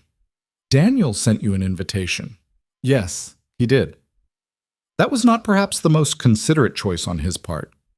"No," Elena said. "I didn't think so either." The neutral smile, the champagne glass at her lips, the eyes steady. 2 days. 2 days Luca had spent teaching her this. The quiet blade, he had called it. And Elena had thought the whole time that she was going to fail, that when the moment came she was going to burst into tears or yell or run. And instead, here she was, standing in a marble ballroom with a United States Senator's wife in front of her, and her voice was not shaking, and her hand on Luca's arm was not shaking, and she was doing it. Margaret Calloway's eyes moved back to Luca. "Mr. Moretti, what is it that you do?" "I consult." "On?" "Matters that are private, Mrs. Calloway, but I understand your daughter's husband is going into government work, is he not? Policy, I believe. Congressional staff?" "He's considering several offers, yes." "One of them with Senator Hollister's office?" Margaret Calloway's eyes changed. It was a very subtle change. It was the change that happens in a room when a pilot light goes out. I believe so. Yes." Luca nodded pleasantly, as if they were discussing the weather. "Senator Hollister is a friend of mine." "Is he?" "Was at my table at a dinner in New York 2 weeks ago. He mentioned your son-in-law, actually. He spoke well of him, said he was promising, said he had— what was the word he used? Ambition. He used the word ambition." "How nice." "Yes, I thought so." "Yes, A small silence. Somewhere across the room, the string quartet had moved into a different piece, something with more cello in it, lower and sadder. A waiter went by with a tray of hors d'oeuvres. Nobody on the little island of 3 around Elena reached for one. "Mr. Moretti," Margaret said, very carefully, "I wonder if we might speak for a moment, privately. I'm afraid I'm here with Miss Ward." "Of course. Another time, perhaps. I'll be in Newport through Tuesday." "I see." Margaret Calloway's smile had gone entirely. Her mouth was just a line now. "Miss Ward, Mr. Moretti, please enjoy your evening." She turned. She walked away. Luca did not turn his head to watch her go. Neither did Elena. "Breathe," he murmured. "I'm breathing. I did it. I breathed the whole time." "You did." "She knew you." "She knew of me." "That's not the same thing?" "No, it's worse. I've never met that woman in my life. The fact that she recognized my name means her husband has mentioned it to her at some point over dinner, which means her husband has had reason to mention it to her at some point over dinner, and she has just worked out what that reason probably is." "Which is?" He looked at her. Very slightly, one corner of his mouth moved. "Something we'll discuss another day." Elena took another sip of her wine. "Here comes Daniel," Luca said, and there he was. He came alone, no senator at his shoulder, no groomsmen running interference, just Daniel Alexander Hayes, her Daniel, the Daniel who had left a note on the back of a grocery receipt, crossing the blue room in a tuxedo that had been tailored better than any suit he had ever owned in his life, and in his face was something Elena had never seen in his face before. Fear, not big fear, not the fear of a man in mortal danger. The small, sick fear of a man who has realized, in the middle of a room of 300 people, that the script he had prepared for tonight is not the script being used. He stopped in front of them. He looked at Elena first. He looked at her for a long time. He looked at her the way a man looks at a photograph he has not seen in a very long time. Elena, Daniel, you came. You invited me. I know, I didn't think that I'd show up. Yeah. Here I am. A beat. He looked at Luca. He did not know what to do with his hands. One of them found his pocket. The other hovered, then ended up at his side. I'm sorry, I don't think we've met. We haven't, Luca said. He extended his right hand. Luca Moretti. Daniel Hayes. They shook. The handshake lasted 1 beat longer than it should have. Elena watched their hands. Daniel's was trembling, just slightly, at the tips of his fingers. Luca's was not. Congratulations, Luca said. Your wife looks lovely. Thank you. Senator Calloway has a beautiful home. He does. A lot to live up to, I imagine. Yeah, I guess so. Daniel laughed, a small, nervous laugh, the laugh of a man trying to throw a rope to a conversation that had already drifted away from him. His eyes went back to Elena. How are you, Elena? You look incredible. Thank you. No, I mean it. Thank you, Daniel. He blinked. He had not, she realized, expected her to simply accept the compliment and move on. He had expected her to say it back. He had expected her to say, you look good too, or congratulations or something, anything that would return them to familiar footing, where Daniel said nice things and Elena said nicer things back, and they both pretended that was a relationship. She said nothing. The silence sat between them. Daniel's hand came out of his pocket and went back in. He looked for just a second at the floor. Elena remembered, she remembered clearly, for the first time in months, the way he had looked at the floor that Sunday morning, when he had come out of the shower and found his phone in exactly the position he had left it, and had looked at her, just once, from across the kitchen to see if she knew. She had not at the time understood why he was looking at her. She had, at the time, been flipping pancakes. She understood now. I wanted to come, she said quietly. I wasn't sure if I would. And then I decided I would. And here I am. I'm glad. Are you? Elena? No, it's a real question. Are you glad? Yes, he said. Yes, I am. I owed you. You don't owe me anything, Daniel. That's the thing. You don't owe me an apology. You don't owe me an explanation. You don't even owe me this conversation. I came tonight because I wanted to see your face. That's all. I wanted to see your face one more time in a room you built without me and make sure I didn't feel anything. He swallowed. And I don't, she said. That was the sentence. That was the single sentence Luca had told her to have ready. She had written it in her head on the drive up from Providence, and she had discarded it, and she had written another, and discarded that too, and she had not known, an hour ago, what she was going to say. And then she had stood there watching him walk across the room, and the sentence had come. And I don't. She had meant it at first as the sentence Luca had asked her for. The blade. The short one. The one that would haunt. But when she said it out loud, standing there in the blue room of Gray Harbor, with the string quartet playing and her hand resting on the arm of a stranger and her heart beating perfectly evenly in her chest, she realized it was also true. She did not feel anything. She looked at Daniel Alexander Hayes, and she saw a man she used to love. And she saw a man who had hurt her. And she saw a man who had hurt more women after her. And she saw a man whose hands were shaking at the tips of his fingers, because somewhere in him, in the small part of him that still remembered what it was like to eat cereal out of a mixing bowl in an apartment above a hardware store, he knew he had lost something tonight that he could not get back. But she did not feel anything. She did not feel the heat she had expected. She did not feel the shaking of the legs. She did not feel the bright, thin, sharp joy of revenge she had prepared for. She felt nothing at all, and nothing at all turned out to be the most powerful thing she had ever felt in her life. I hope she makes you happy, Daniel, Elena said. I really do. I think you need a lot of things, and I think you figured out a way to get most of them tonight, and that's a kind of talent, I guess. I hope it's enough. Elena, go back to your wife. She's looking for you. He turned his head. Vivian, across the room, was indeed looking for him. Margaret Calloway was standing next to her daughter, and Margaret's eyes were on Elena and Luca, and her face was completely blank in the way that the faces of powerful women are blank when they are calculating something dangerous. Elena, please, can we talk? Not now, but after. Before you leave. No, Daniel. Elena? No. He stood there another moment.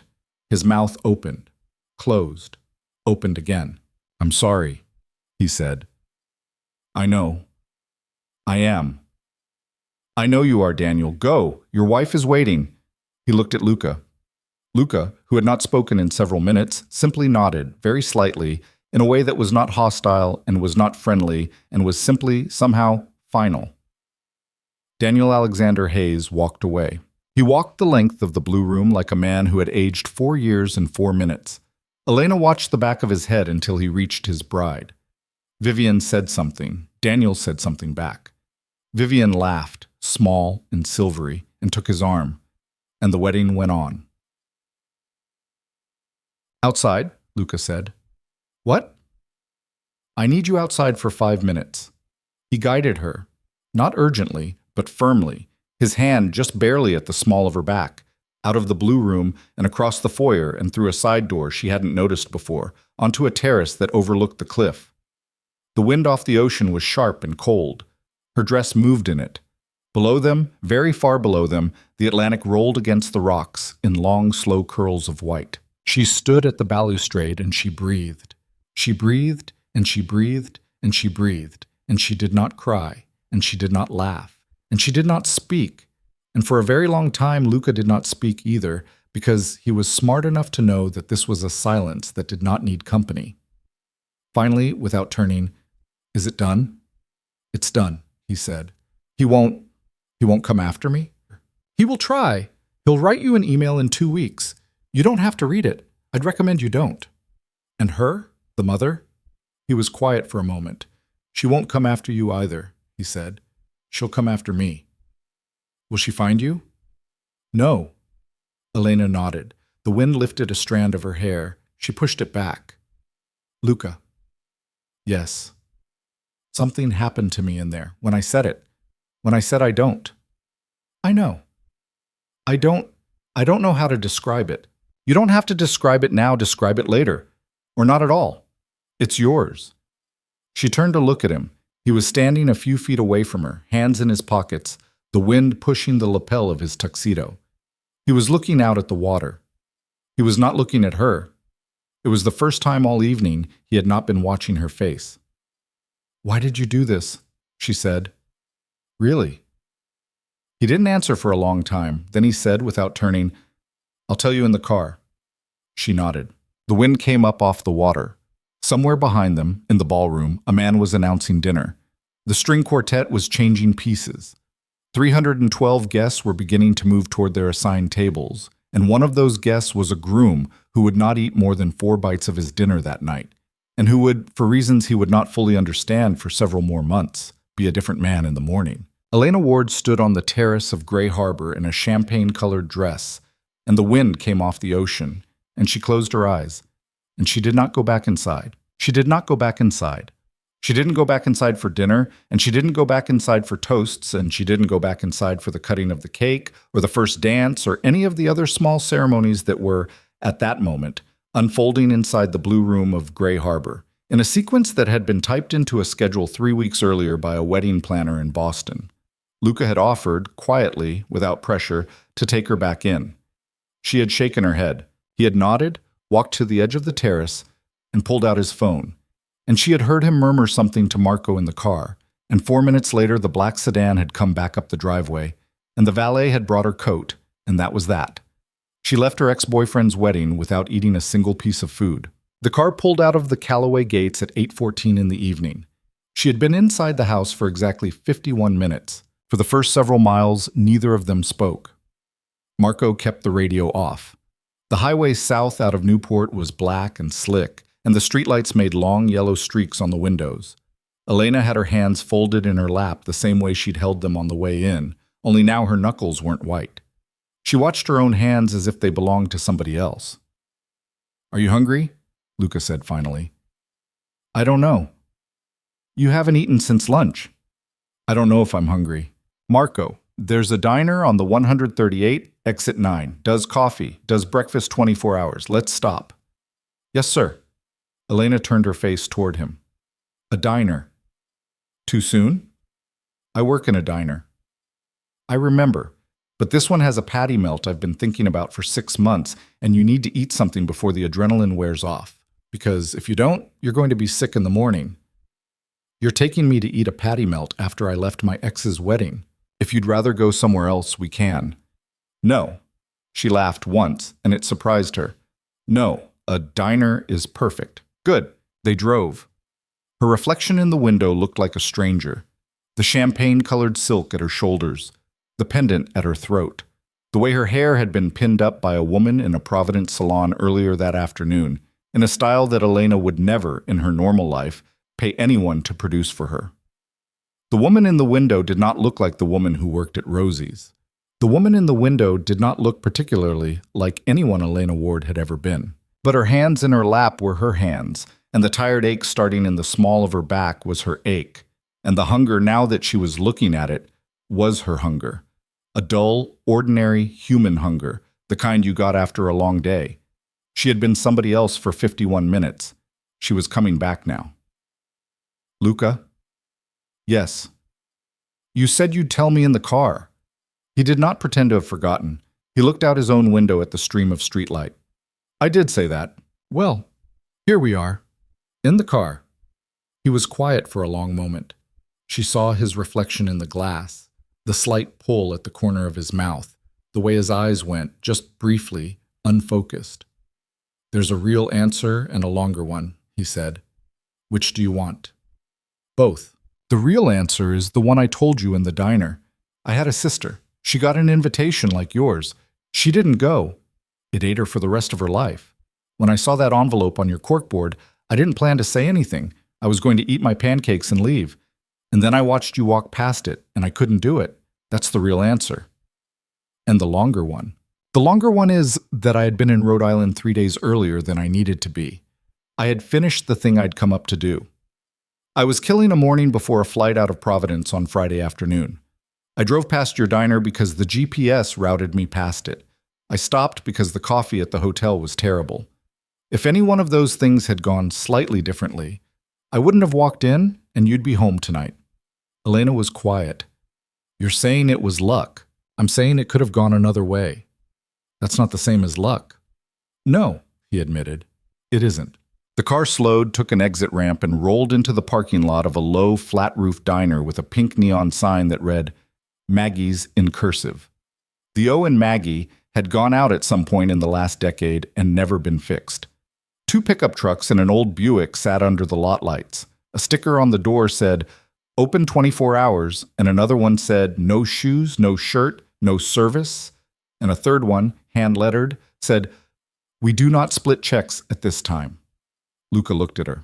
"You're going to walk into a diner in a couture dress. Is it couture?" "You didn't ask?" "I was too afraid to ask." "It's couture." "Oh, well." She looked down at herself. At $8,000 of champagne-colored silk, at least according to the discreet price tag the saleswoman had cut off without showing her. She looked at the neon sign. She looked back at Luca. "Honestly, I think this is actually more my speed than the wedding was." "I had a feeling you'd say that." He opened his door. Marco, behind the wheel, did not turn around, but Elena saw his eyes in the rear view flick once, approvingly, toward her. She realized for the first time that she liked Marco. She realized she had no idea how old he was, or where he lived, or whether he had children, or what he did when he wasn't driving Luca around. She filed this away as something to think about later. Luca came around the car and opened her door.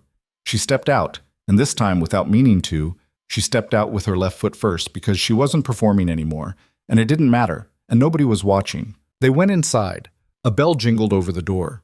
A tired-looking woman in her 50s with a name tag that read Barbie looked up from behind the counter, took in the sight of a man in a midnight blue tuxedo and a woman in a champagne evening gown walking into her diner at almost 9 o'clock on a Saturday night, and, to her credit, did not blink. "Sit anywhere you like, hun." They slid into a booth by the window. Red vinyl seats patched with silver duct tape on one corner. A laminated menu stuck to the table with something that was probably jam. Barb brought 2 mugs and a pot of coffee without being asked, which Elena respected. 2 patty melts, Luca said. Fries, whatever pie you've got. Apple, cherry, or lemon meringue? Apple. Good choice. Coming right up? Barb drifted away. Luca poured coffee into both mugs. Elena wrapped her hands around hers. The mug was warm. It was the most ordinary thing that had happened to her all day. She held on to it like a life preserver. "You were going to tell me the long answer." "I started to." "You stopped." "I stopped because we pulled into the parking lot." "We're not in the parking lot anymore." He smiled a little. He looked, for the first time that day, tired. Not the controlled stillness he wore like a coat, actually tired around the eyes, in the skin at his temples. "My sister's name was Gianna," he said. "She was 6 years older than me. Our father died when I was 11 and she was 17. She raised me, mostly. My mother was alive, but she was not well, not after our father. Gianna is the reason I finished high school. She is the reason I went to college.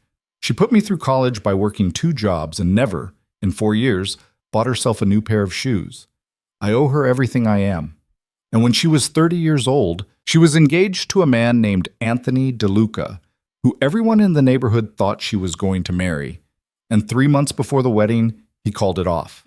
He'd met somebody else, a girl from a better family, an Irish girl, if you can believe it, from a part of town Gianna couldn't have walked into without being asked what she was doing there. Elena didn't move. The coffee was very hot. She held the mug. The wedding happened 6 months later. Anthony sent her an invitation, not out of cruelty. I don't think Anthony was cruel. I think he was stupid and guilty, and he thought an invitation was a way to say no hard feelings, the way a man says no hard feelings to a business partner he's just cheated out of a contract. Gianna got the invitation. She cried for 2 days, and then she decided not to go. He took a sip of his coffee. I told her to go. I was 24. I was young. I was angry on her behalf in a way she wasn't allowed to be angry for herself, and I told her, "Gianna, go. Go and look him in the face. Take somebody. Take me. I'll sit at the back. Just go, so he has to see you." She said no. She said she wasn't the kind of woman who did things like that. She said she wanted to be the bigger person. And she spent 11 years being the bigger person. 11 years. She stayed in the neighborhood. She ran into Anthony 3-4 times a year, at weddings, at funerals, at christenings. Every time she had to rebuild her face on the spot. And every time he got to look at her with that thin, polite pity you see on men who think they dodged a bullet. I watched her do it, Elena, for a decade, and I watched her get smaller. Luca, she died 2 years ago. Liver cancer, fast, 4 months from diagnosis. She was 44, and I sat by her bed the night before she died, and she was half out of her mind on the morphine, and she grabbed my hand and she said, "Luca, I should have gone." Elena felt her throat close. She said that? She said that. She said, "I should have gone. I should have looked at him. I should have made him see me." And I sat there, and I held her hand, and I said, I know. And I lied to her, Elena. I told her it didn't matter. I told her she had been the bigger person, and that had meant something. And the next morning she was gone, and I went home, and I cried for the first time in probably 15 years, and I told myself that if I ever saw another woman with that same envelope and that same face, I was going to say something. Barb came by with the patty melts. She set them down with a soft, "There you go, hun," and a basket of fries and a bottle of ketchup, and she refilled the coffee without asking. She drifted away again. Elena did not look at the food. "So that's why. Luca said. That's why. I didn't tell you the full version at the diner because I didn't want to load a grieving woman up with my grief. You had enough of your own. I told you the version that was true but shorter. Luca, I'm so sorry. Don't be. It was 2 years ago. I'm fine. You're not fine. I'm fine enough. She reached across the table. She hadn't planned to do it. Her hand moved on its own. She covered his hand with hers, and she squeezed once, and he looked down at their hands on the laminated tabletop of a diner off exit 9 of Route 138, and he did not move, and he did not squeeze back, but he did not pull away either. Thank you, she said. For Gianna, who I never met. Thank you. He nodded, once. She took her hand back. They ate. The patty melts were, in fact, exceptional. The fries were the good kind, thin and crispy and oversalted. Elena ate more than she had expected to eat, and she ate faster than she had expected to eat. And halfway through, she realized she was starving, really starving, in a way she hadn't been for months. Not the picky, can't-be-bothered hunger of grief, but actual hunger, the kind where your body is telling you it wants to keep being a body. She finished her patty melt. She ate half of his fries.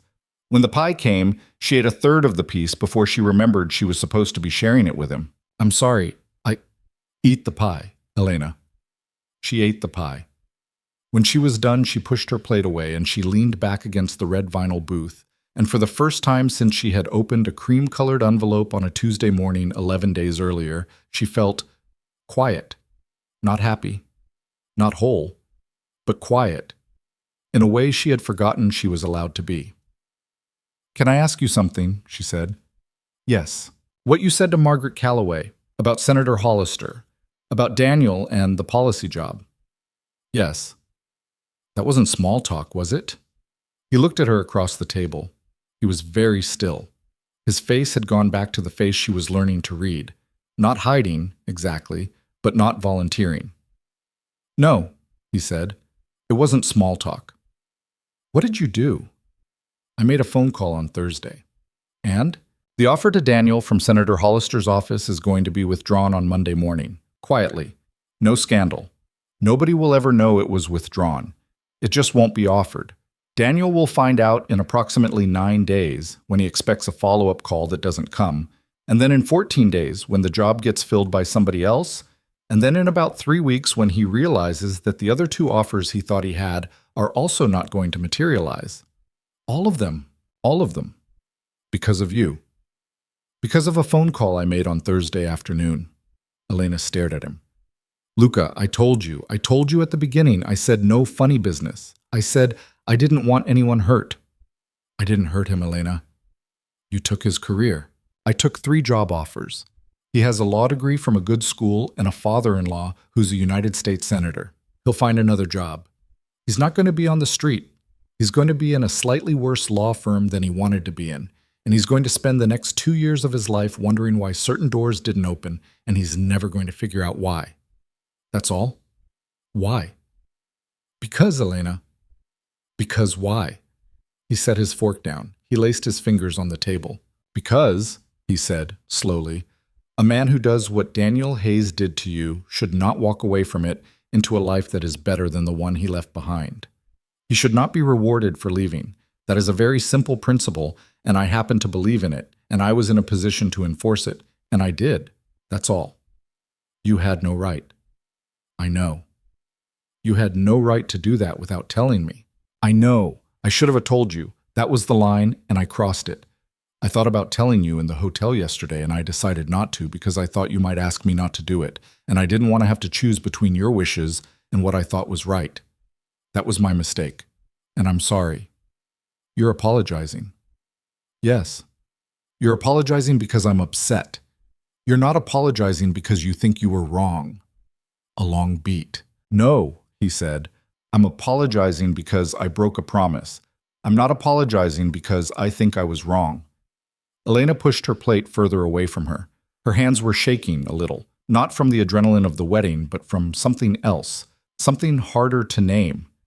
She was angry. She was also, if she was being honest, not as angry as she should have been, and it was the not as angry as she should have been that was scaring her. Who are you? She said. Really? I told you. You told me you solve problems for people. Yes? What kind of problems? The kind you pay to have gone. Luca, I'm not going to lie to you, Elena. I'm also not going to answer that question tonight, not because I don't want to. Because it's not the kind of answer that fits in a diner booth, and it's not the kind of answer that you want to sit with at 9:30 on the night of your ex-boyfriend's wedding after 51 minutes of the hardest performance of your life. Ask me again in a week. I'll answer you honestly. I give you my word. Your word. Yes. The word of a man who just admitted he lies to women when he thinks it's for their own good. That landed. He actually winced, the first unguarded expression she had seen from him all night. He looked down at his coffee cup. Fair, he said. That's fair. She watched him, and for a long moment she didn't know what she was going to do next. She could stand up and walk out of this diner. She could call a cab. She had in her clutch exactly $46 in her own debit card, and she could make the $46 get her home if she needed to. She could decide right now that Luca Moretti had been a door she'd walk through for a single evening, and that the door closed behind her on the way out. She could do that. She looked at his face. He was still looking at his coffee. He was letting her decide. He was not, she noticed, trying to sell her. He was not making the case for himself. He was sitting there quietly, and he was letting her get to whatever she was going to get to. She thought about Gianna. I'm not okay with it, she said. Okay, I want to be clear. I don't feel bad for Daniel. I want to feel bad for Daniel on principle because I'm supposed to, but I don't. And that's its own problem I'm going to have to work out later. But I'm not okay with the way you did it. I'm not okay that you made a decision about my life, about my revenge, about my ex, without telling me. Because that means next time you will do it again. Because I have known men like you, and men like you always do it again. You've known men like me. I've known men who were sure, men who thought their judgment was a gift to the people around them. You are a very particular flavor of that kind of man, Luca, the calmest one I've ever met. But that doesn't make it different. That just makes it easier to miss. He absorbed that. He nodded slowly. You're right, he said. I know I'm right. I'm going to do better. Maybe. What do you want me to do? I want you to let me decide what happens to Daniel Hayes. Not because I'm going to make a better decision than you. I probably won't. I'll probably be softer on him than he deserves because I loved him once and I don't want to be the kind of person who ruins people. But it has to be my choice. The Hollister job, that's done. I can't unring that bell. And honestly, I don't want you to. But the next thing, and the thing after that, if there are things, I decide, not you. You tell me. You lay it out. I decide. Understood. I mean it, Luca. I know you mean it. I'm agreeing with you. Yes, you decide. Okay. Okay. Barb came by with the check. Luca put a $100 bill on the table before Elena could even see what the total was, and told Barb to keep the change. And Barb looked at the 100, and looked at Luca, and looked at Elena in her champagne-colored silk dress, and she said, You kids have a good night now, in a tone of voice that suggested she had seen many strange things in 20 years of night shifts and had developed a philosophical attitude toward all of them. They walked out into the parking lot. Marco had pulled the car around. The night air was colder than it had been an hour ago, and Elena pulled her coat tighter around her shoulders. Where to? Luca asked. Home. Providence? My apartment, above the hardware store. Okay. They got in the car. Marco pulled out of the parking lot and back onto the highway. For 20 minutes, nobody spoke. Elena rested her head against the window.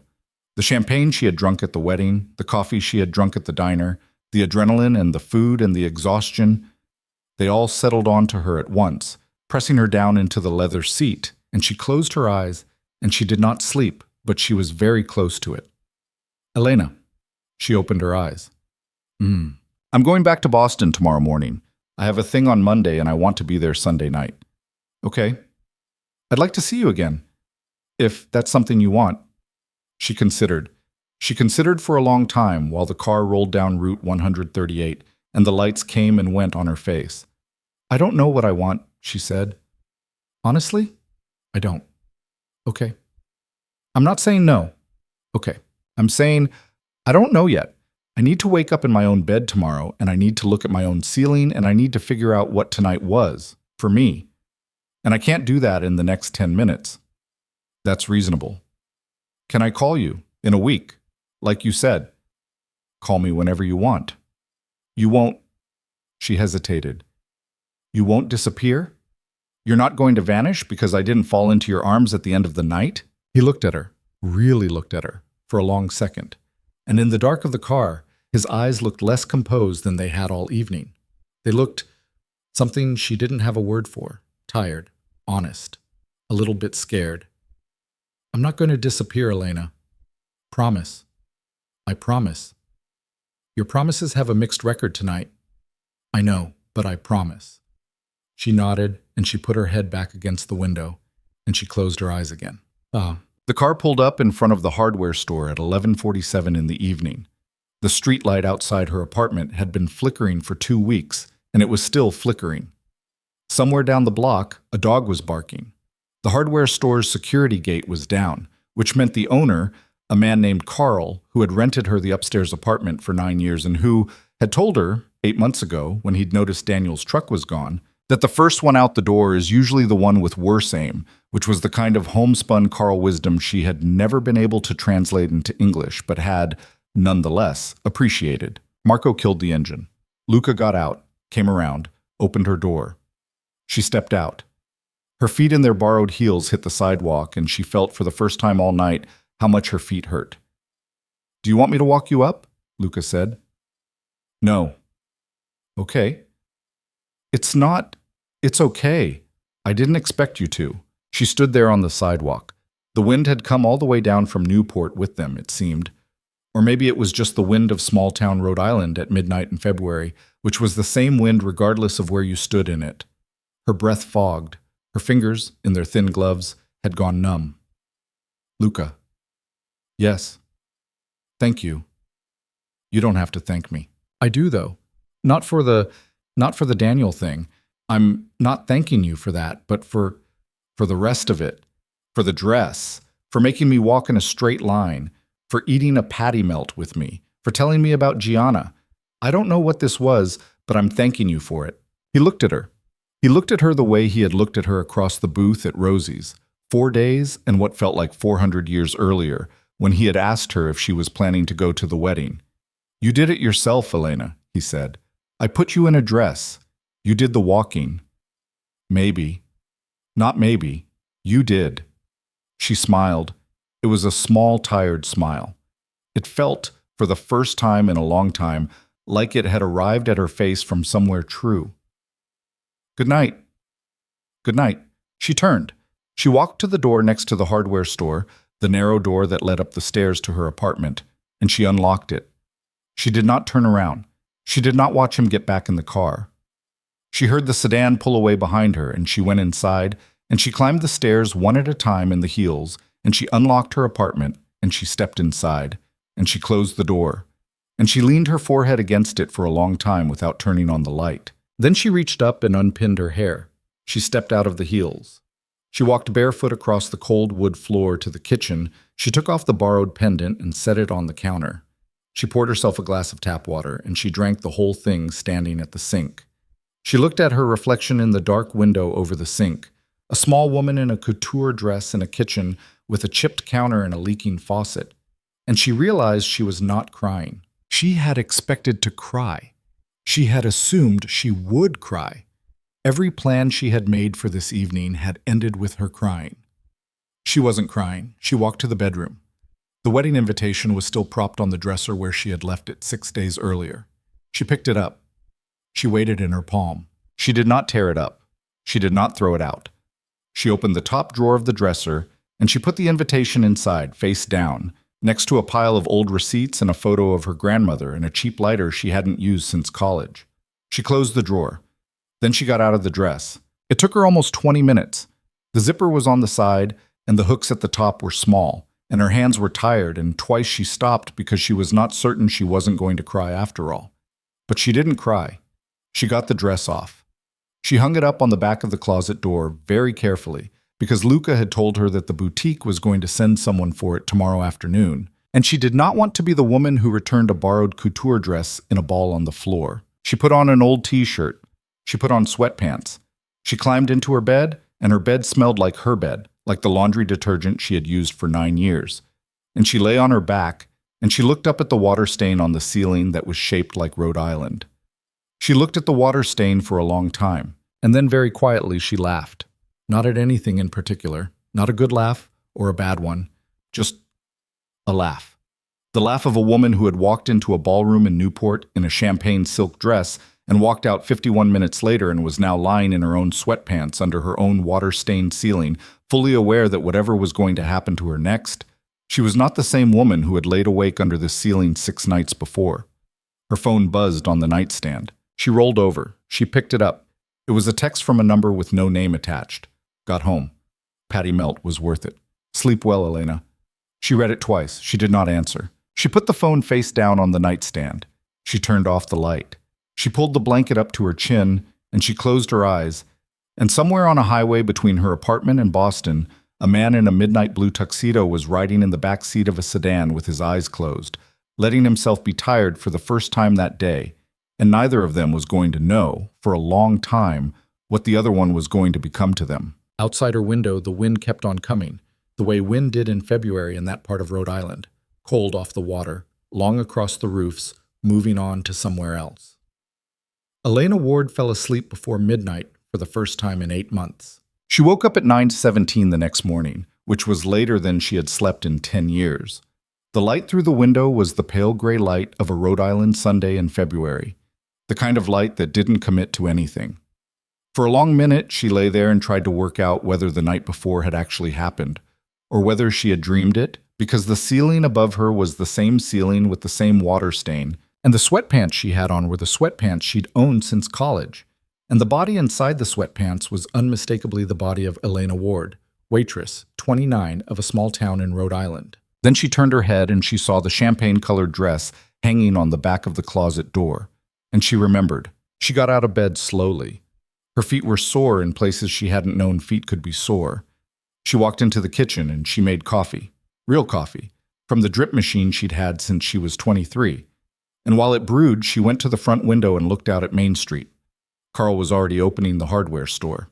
He saw her in the window. He raised a hand in the easy half-wave of a man who had lived next to a woman for 9 years without ever knowing a single real thing about her life, and she waved back. She took her coffee to the couch.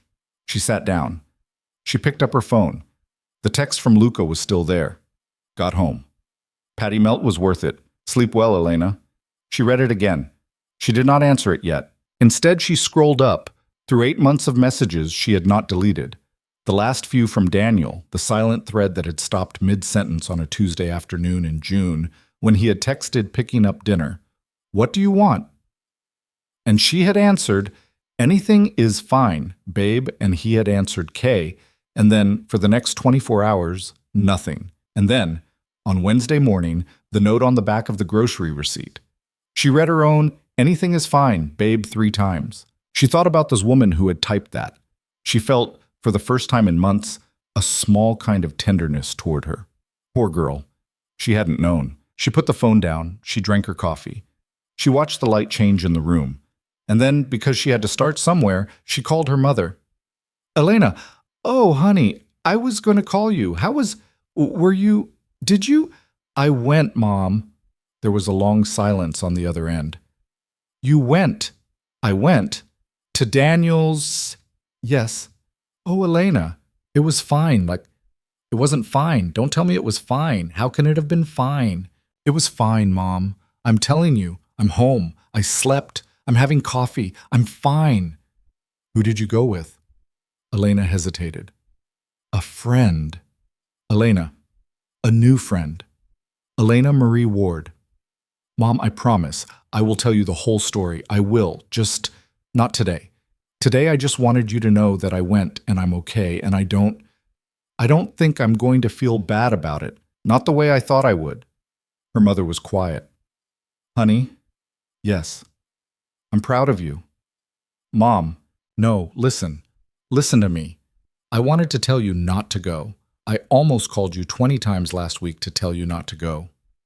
And I didn't because I thought, I thought whatever it was you needed to do, you needed to do. But I was scared for you. I was scared you'd walk in there and it would break you. It didn't break me. I can hear that. It did something else. I don't know what it did, but it wasn't that. Okay? I love you, Mom. I love you too, baby. She hung up. She sat for a long time with her coffee. Then she got up and she took a shower, and she washed her hair, and she stood under the hot water with her eyes closed until it started to run cold, which was almost 20 minutes, which was longer than she had spent in a shower since she was a teenager. When she came out, she wrote Luca back. Slept. 8 hours. First time in months. Thank you for last night. She stared at it. She added, I mean it. She sent it. The reply came 10 minutes later while she was drying her hair. Call me Friday. That was all. She smiled a little at the phone. She didn't know why. The boutique sent a woman in a black car at 2 p.m. to collect the dress. Elena handed over the garment bag at her door without saying much. The woman was polite, efficient, gone in under 90 seconds. The dress had been in Elena's life for 4 days. It left in under 2 minutes. There was something honest about that. She went to work on Monday morning at 5:45 the way she had gone to work every Monday morning for 3 years. She put on her apron. She tied back her hair. She put on a fresh pot of coffee. Mr. Caldwell came in at 6:50. 2 eggs over easy, bacon burnt, toast too soft. $4 in quarters. He did not ask her about her weekend. He did not ask her anything. He ate his eggs, he read the paper, he left. Marlene came in at 7 with a box of donuts she'd picked up from somewhere, because Marlene believed in donuts on Monday mornings, and she looked at Elena for a long second across the counter. Well? Well what? Don't well what me. Saturday. It happened. And? And I'm fine. Marlene narrowed her eyes. She was 63 years old, and she had read Elena's face every day for 3 years, and Elena watched her read it now, and whatever Marlene saw in it made her set down the donut box and cross her arms. You went. I went. With him. With him. Elena Marie, please don't do the middle name thing. My mom already did the middle name thing. I'm full up on middle name thing for the week. Marlene laughed. It was a surprised laugh. The laugh of a woman who had expected something else. She uncrossed her arms. She pushed the donut box toward Elena. Take one. I already had coffee. Take a donut, Elena. Elena took a donut. It was a maple glaze. She ate it standing up behind the counter at 7:04 on a Monday morning in February, and she thought, I am in my regular apron, in my regular diner, eating a regular donut, and 2 days ago I was in a ballroom in Newport, and neither of those two women feels fake. They're both me. Is this new friend of yours going to come back around? Marlene said, watching her eat. I don't know. Do you want him to? Elena chewed. She swallowed. Yeah, she said. I think I do. Careful, Marlene said. I know. I mean it. Be careful. I know, Mar. Because there's a certain kind of man, Elena. I know what kind of man he is. Marlene looked at her. She looked at her for a long time. Do you? Not all the way, Elena admitted. Not yet, but enough to know I should be careful. And I'm going to be. Marlene nodded, slowly. She picked up the coffee pot. Then I'll shut up about it. Thank you. For now. Mar, I said for now, Elena. I'm 63, not dead. I reserve the right to bring it up again if he turns out to be a crook. Deal. On Friday, she called him. It was almost 6 p.m. She had just gotten off shift.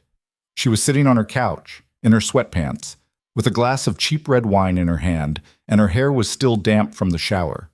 And the cold was against the window, and she dialed the number on the napkin, which she had by then transferred into her phone under the name Moretti. Because putting his first name in her phone had felt, for reasons she didn't want to examine, like too much of a decision, he answered on the second ring. Elena. Ja, ma. 1 second. She heard him say something to somebody. She heard a door close. The background noise went away. All right, go. Is this a bad time? It's fine. Okay. She took a breath. I said I'd call you in a week. You did. I'm calling you in a week. I noticed.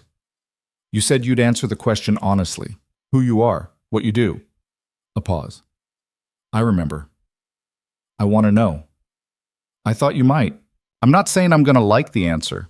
I know you're not. I'm saying I want it straight. Don't soften it. Don't make it pretty. Don't tell me the version you'd tell your dentist. I don't have a dentist. Luca. All right. She heard him breathe out. All right. Here it is. I don't have a clean word for it, Elena. The closest word is fixer. I work for a small number of very wealthy families on the East Coast. Old money, mostly. The kind of families that have problems that can't be solved by lawyers and can't be solved by the police and can't be solved by throwing money at the problem directly. They pay me, through a series of companies with a lot of layers, to make certain problems go away. What kind of problems? Lots of kinds. A son who's been blackmailed by a girl he shouldn't have been sleeping with. A daughter whose ex-boyfriend won't leave her alone. A business partner who's stealing. A journalist who's been sniffing around an old story. A rival who's positioning to take a seat on a board the family wants. That kind of problem. And you... What? You threaten these people? No, I almost never threaten anyone. Threats are clumsy. Threats create records. Then what do? It depends on the problem. Most of it is information. Most of it is conversation. I'm very good at conversation, Elena. I walk into a room, I find out what the other person actually wants, I trade them something they want for something my client wants, and everyone walks away. 95% of my work is that, conversation. And the other 5%? A beat. The other 5%, he said carefully, is me making it clear that a conversation didn't work, and that the next conversation is going to be harder. I have never hurt anyone, Elena. I want to be very clear about that. I have never put a hand on anyone. But I've made some people understand that their lives could become much more difficult very quickly if they didn't reconsider their position. And sometimes that has worked and sometimes it hasn't. And when it hasn't, their lives have, in fact, become much more difficult, quietly, through legal means, through phone calls I make to people who owe me favors. The way I made a phone call for you on Thursday. Elena was quiet. She looked at her wine. The lamp in the corner made a small pool of yellow light on the floor. Is this legal? Most of it. Some of it is in a gray area. None of it is the kind of thing you see in movies. I don't own a gun. I don't know any hitmen. I'm not in an organization. I work for myself. I pick my clients. I turn down the ones I don't want. That's convenient. It's the truth. You turn down clients. Many. I don't work for people who want to hurt women. I don't work on custody cases. I don't work for anyone going up against a whistleblower. There are rules. They're my rules. I wrote them myself. I keep to them. Who decides if they're good rules, Luca? I do. That's the problem, isn't it? Yes, he said simply. That is the problem. It's been the problem my whole adult life. I'm aware of it. I don't have an answer for you. She took a long drink of her wine. She set the glass down on the coffee table. Are you rich? Yes. How rich? Richer than you'd guess and poorer than you'd think. What does that mean?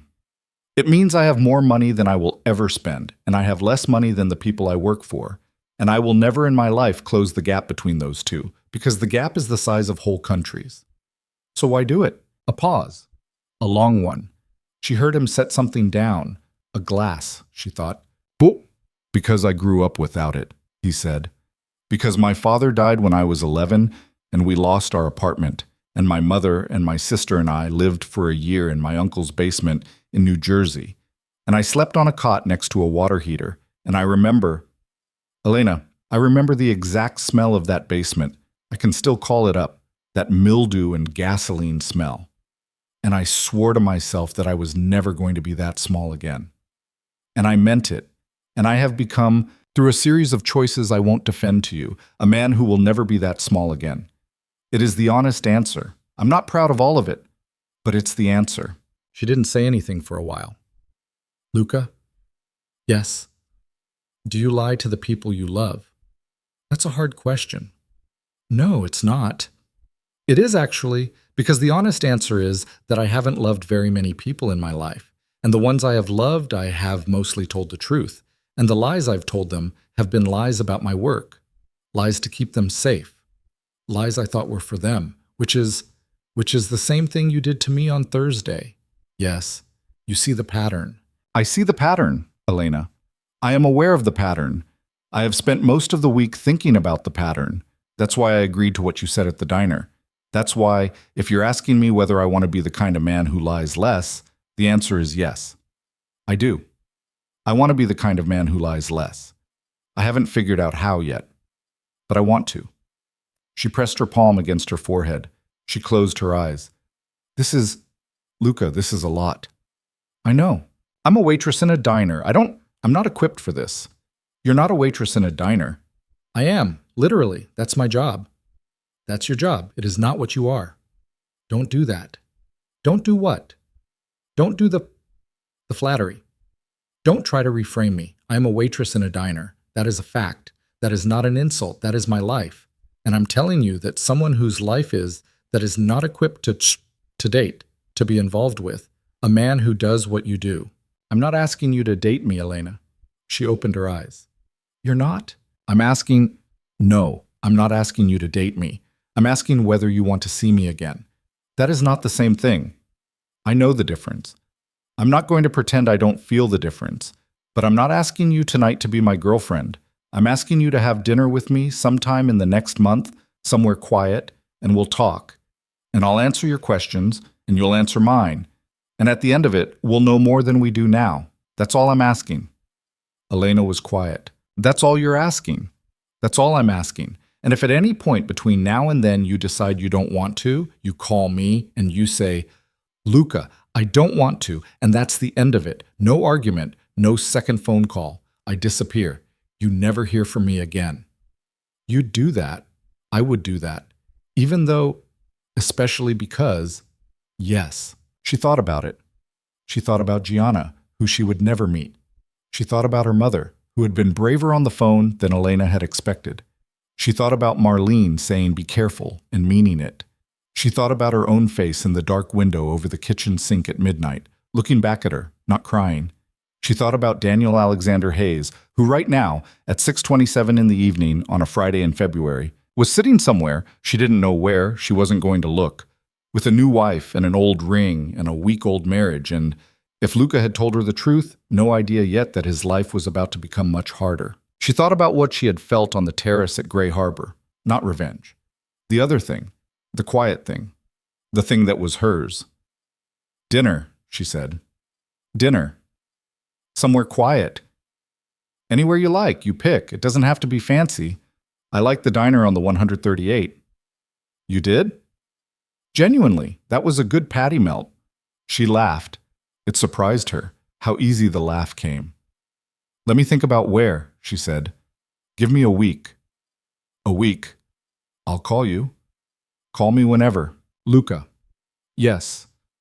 Thank you for telling me. The real answer. All of it. Thank you for asking for it. She hung up. She sat on the couch for a long time in the yellow light of the lamp.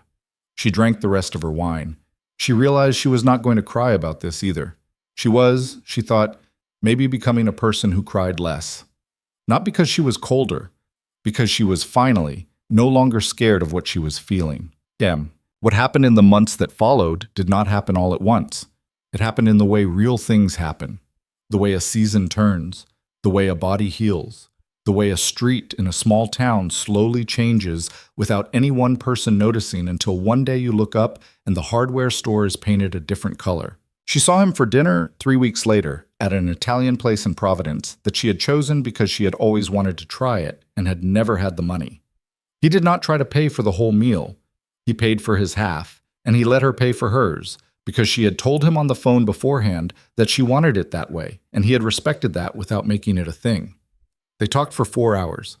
The restaurant tried to close on them at 11. They moved to a cafe down the street. They talked for another 2 hours. She went home at 1:30 in the morning and lay in bed and stared at her ceiling and realized she was, for the first time in almost a year, genuinely curious about what the next day was going to look like. She saw him again 3 weeks after that in Boston. He showed her his apartment. It was smaller than she had expected. 1 bedroom. A kitchen that had been renovated at some point, but not recently. A view of the river that was, she would grant, very good. He had a lot of books. Almost no photographs. 1 framed picture on the wall by the kitchen, a young woman with dark hair and Luca's eyes standing on a beach, laughing at something outside the frame. Gianna.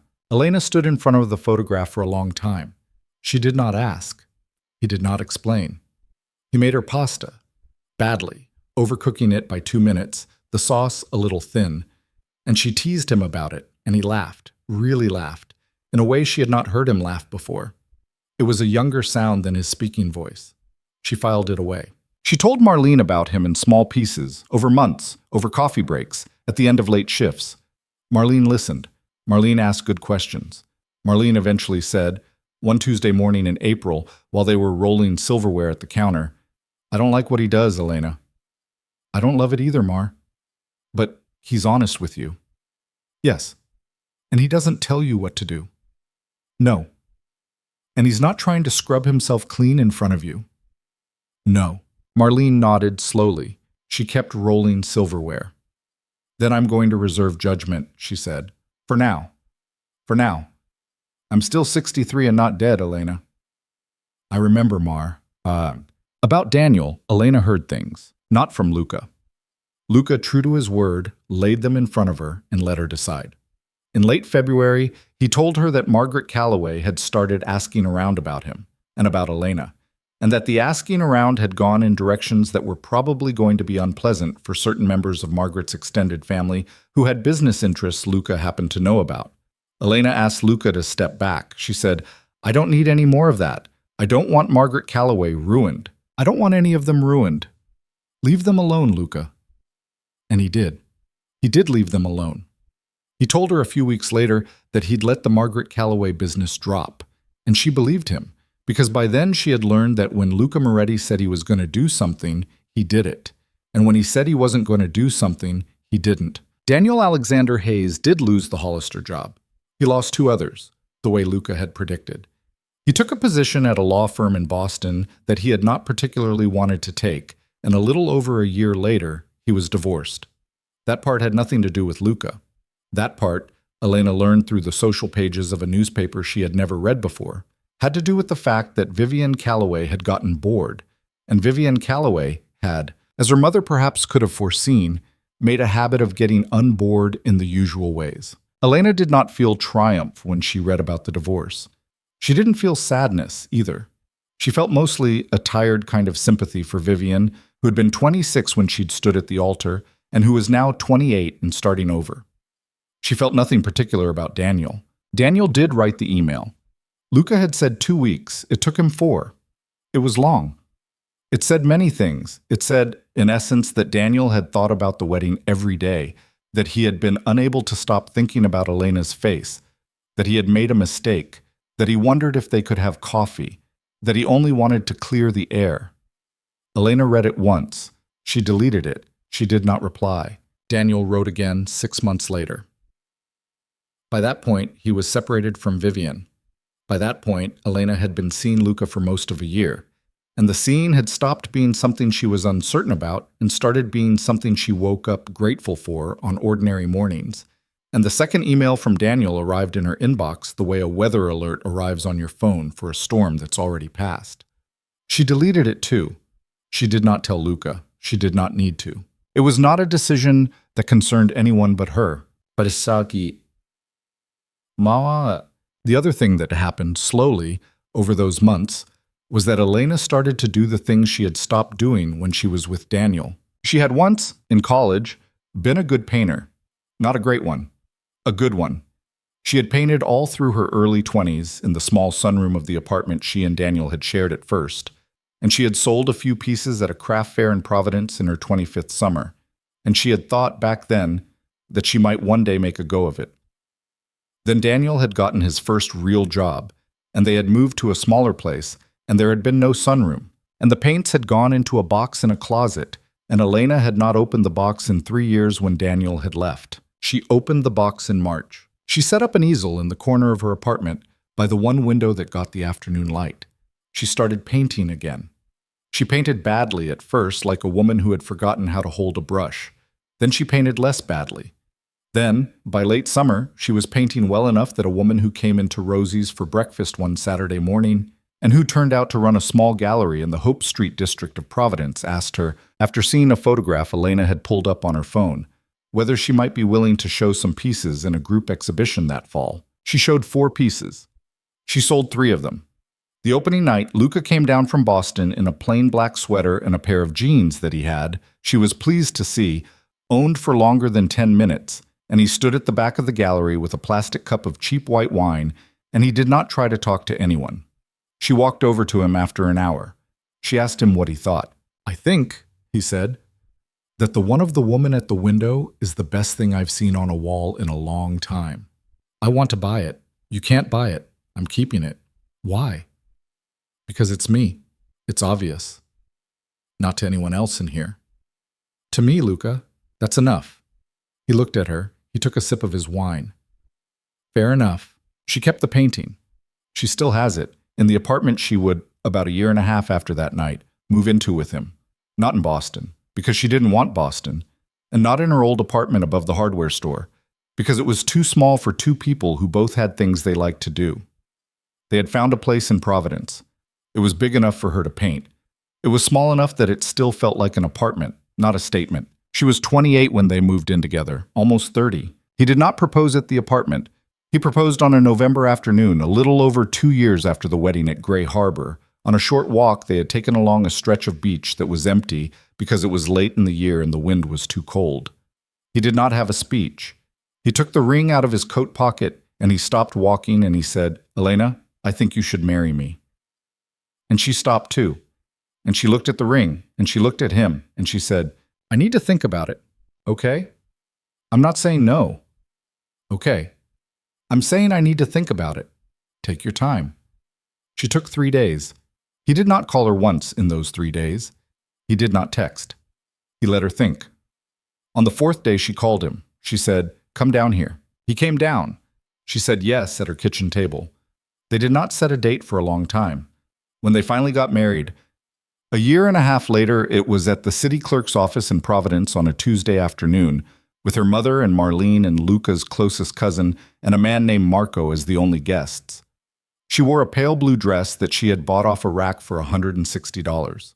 They ate dinner afterward at an Italian place that Luca had, in fact, learned to cook the pasta at better than they did. They were back in their apartment by 10 at night. She thought, lying in bed that night, about Gray Harbor, about 312 guests, about a string quartet, about a woman in a tulle gown sweeping across a ballroom in a cloud of diamonds, about a champagne-colored dress that had cost more than her car, about all the things she had once, briefly, thought weddings were supposed to be. She thought, that wasn't a wedding. That was a performance. This is a wedding. And I know the difference now. Boy. Here's the thing, though, that she would tell you, if you asked her. And people did ask her, sometimes years later, because eventually she would tell the story in pieces to the women who became her friends. And some of those women would tell other women, and the story would become, in a small way, one of those stories women tell each other over kitchen counters at the end of nights. She would tell you that the lesson was not revenge is sweet. It wasn't. Revenge, when it came, had felt like nothing. It had been a relief, not a triumph. The part of her that had wanted to hurt Daniel, and there had been a part, and she was not going to pretend there hadn't been, had been the part that had still loved him. Revenge is the love that has nowhere else to go. And once you understand that, you stop wanting it. She would tell you that the lesson was not a powerful man saved me. It wasn't. Luca had not saved her.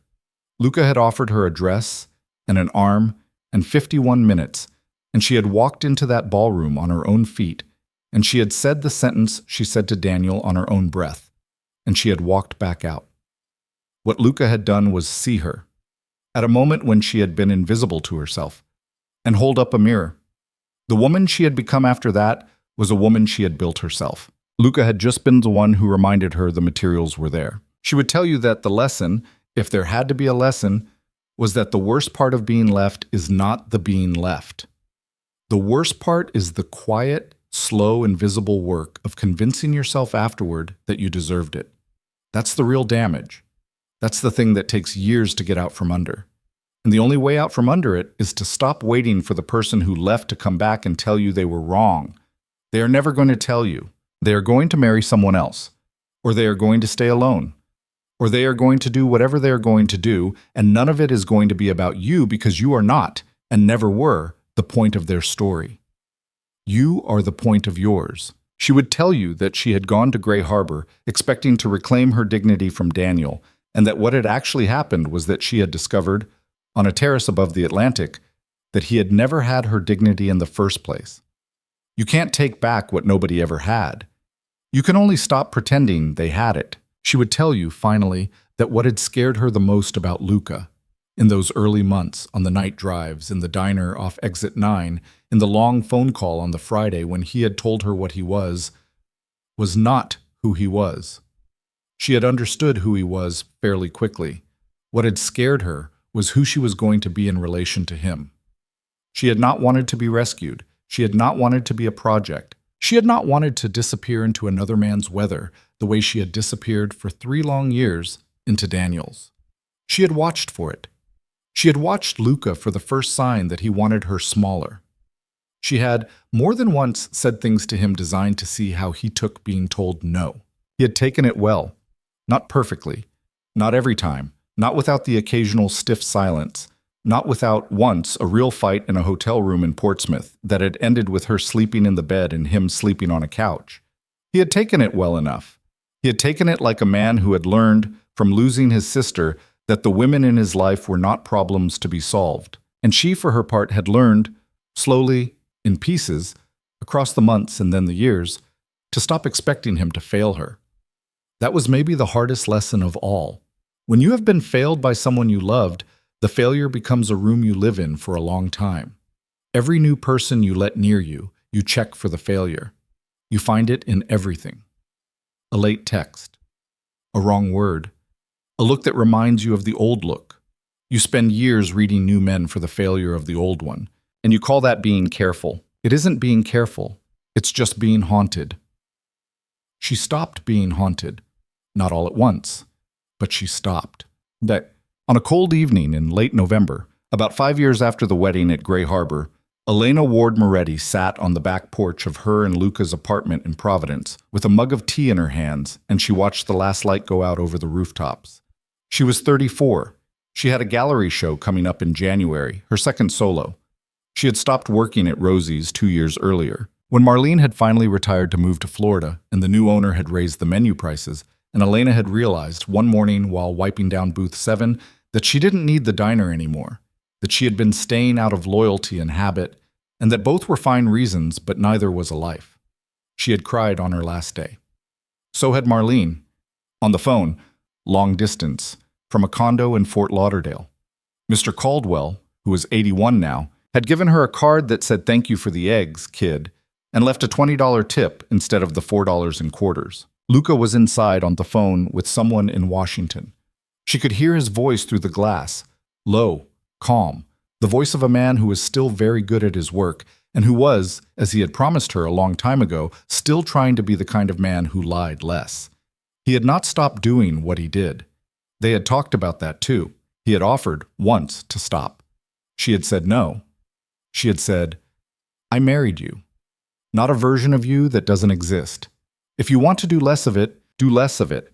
But don't do less of it because of me. Do it because of you." He had done less of it, slowly. A few fewer clients each year. A little more time at home. He had bought a small cabin on a lake in New Hampshire where they went on weekends. And at the cabin he was a different man. Softer, less watchful, capable of sitting on a dock for an hour without looking at his phone. She knew too Lucas, and she had come to understand eventually that this was maybe what a marriage was. Not one person knowing the whole of another person. Two people holding two different versions of each other and trusting that the versions added up to something true. The sun was almost all the way down. The sky was that deep winter blue that only lasted about 10 minutes. The blue that made you understand why some painters had spent their whole lives trying to get it right. Inside, Luca hung up the phone. He came out onto the porch. He was holding a second mug of tea. He sat down next to her. He handed her the mug and took hers from her. It was a thing they had started doing at some point without discussing. She didn't remember when. "Cold out here," he said. "It's nice." "It's cold." "It's both." He put his arm along the back of her chair. She leaned her head against his shoulder. They watched the last of the light go. "What are you thinking about?" he said. "The invitation," she said. Which invitation? The one. The original one. He was quiet a moment. What about it? I was thinking about how scared I was to open it. That morning in the kitchen, I remember my hands shaking. I was thinking about how, if it hadn't come, I would still be at Rosie's. I'd still be in that apartment above the hardware store. I'd be 34 and I'd be wiping down booth 7, and I'd be telling myself I was fine. You were fine before it came. I wasn't, Luca. I was alive. I wasn't fine. There's a difference. He nodded against the top of her head. So what are you saying? I don't know. I'm saying the thing you think is going to kill you is sometimes the thing that saves you. I'm saying the worst piece of mail I ever got was maybe the best thing that ever happened to me, and I don't know what to do with that, because it means I can't trust my own fear. It means the things I'm most scared of might be the things I actually need to walk toward. That sounds like a hard lesson. It is a hard lesson. Did you need me to agree it's a hard lesson? I needed you to not argue with me about it. I wasn't going to argue. I know. I was preempting. He laughed. He pulled her closer. The sky was fully dark now. The first star was out over the roof of the building across the street, though in Providence, in November, on a night when the city was this bright, it was probably just the airport. Elena. Yeah. Thank you for opening it. She didn't answer. She didn't need to. She drank her tea in the cold, on the back porch of a life she had never in her wildest imagining thought she would be living, next to a man she had met in a diner because the coffee at his hotel had been bad. And she thought about the woman she had been in the kitchen that morning, 8 years ago now, with the cream envelope shaking in her hand. She thought about all the ways that morning could have ended. She thought about all the ways the terrace at Gray Harbor could have ended. And she thought, not for the first time, the life you think is ruined is sometimes just the old life. Making room. The tea went cold in her hands. She didn't notice. After a while, Luca took the mug out of her fingers and set it on the porch railing, and he stood up and held out his hand, and she took it, and they went inside together, and they closed the door behind them, and the porch light clicked off, and the apartment was quiet, and it was a Tuesday night in Providence in November, and that was the end of it. That was the whole story.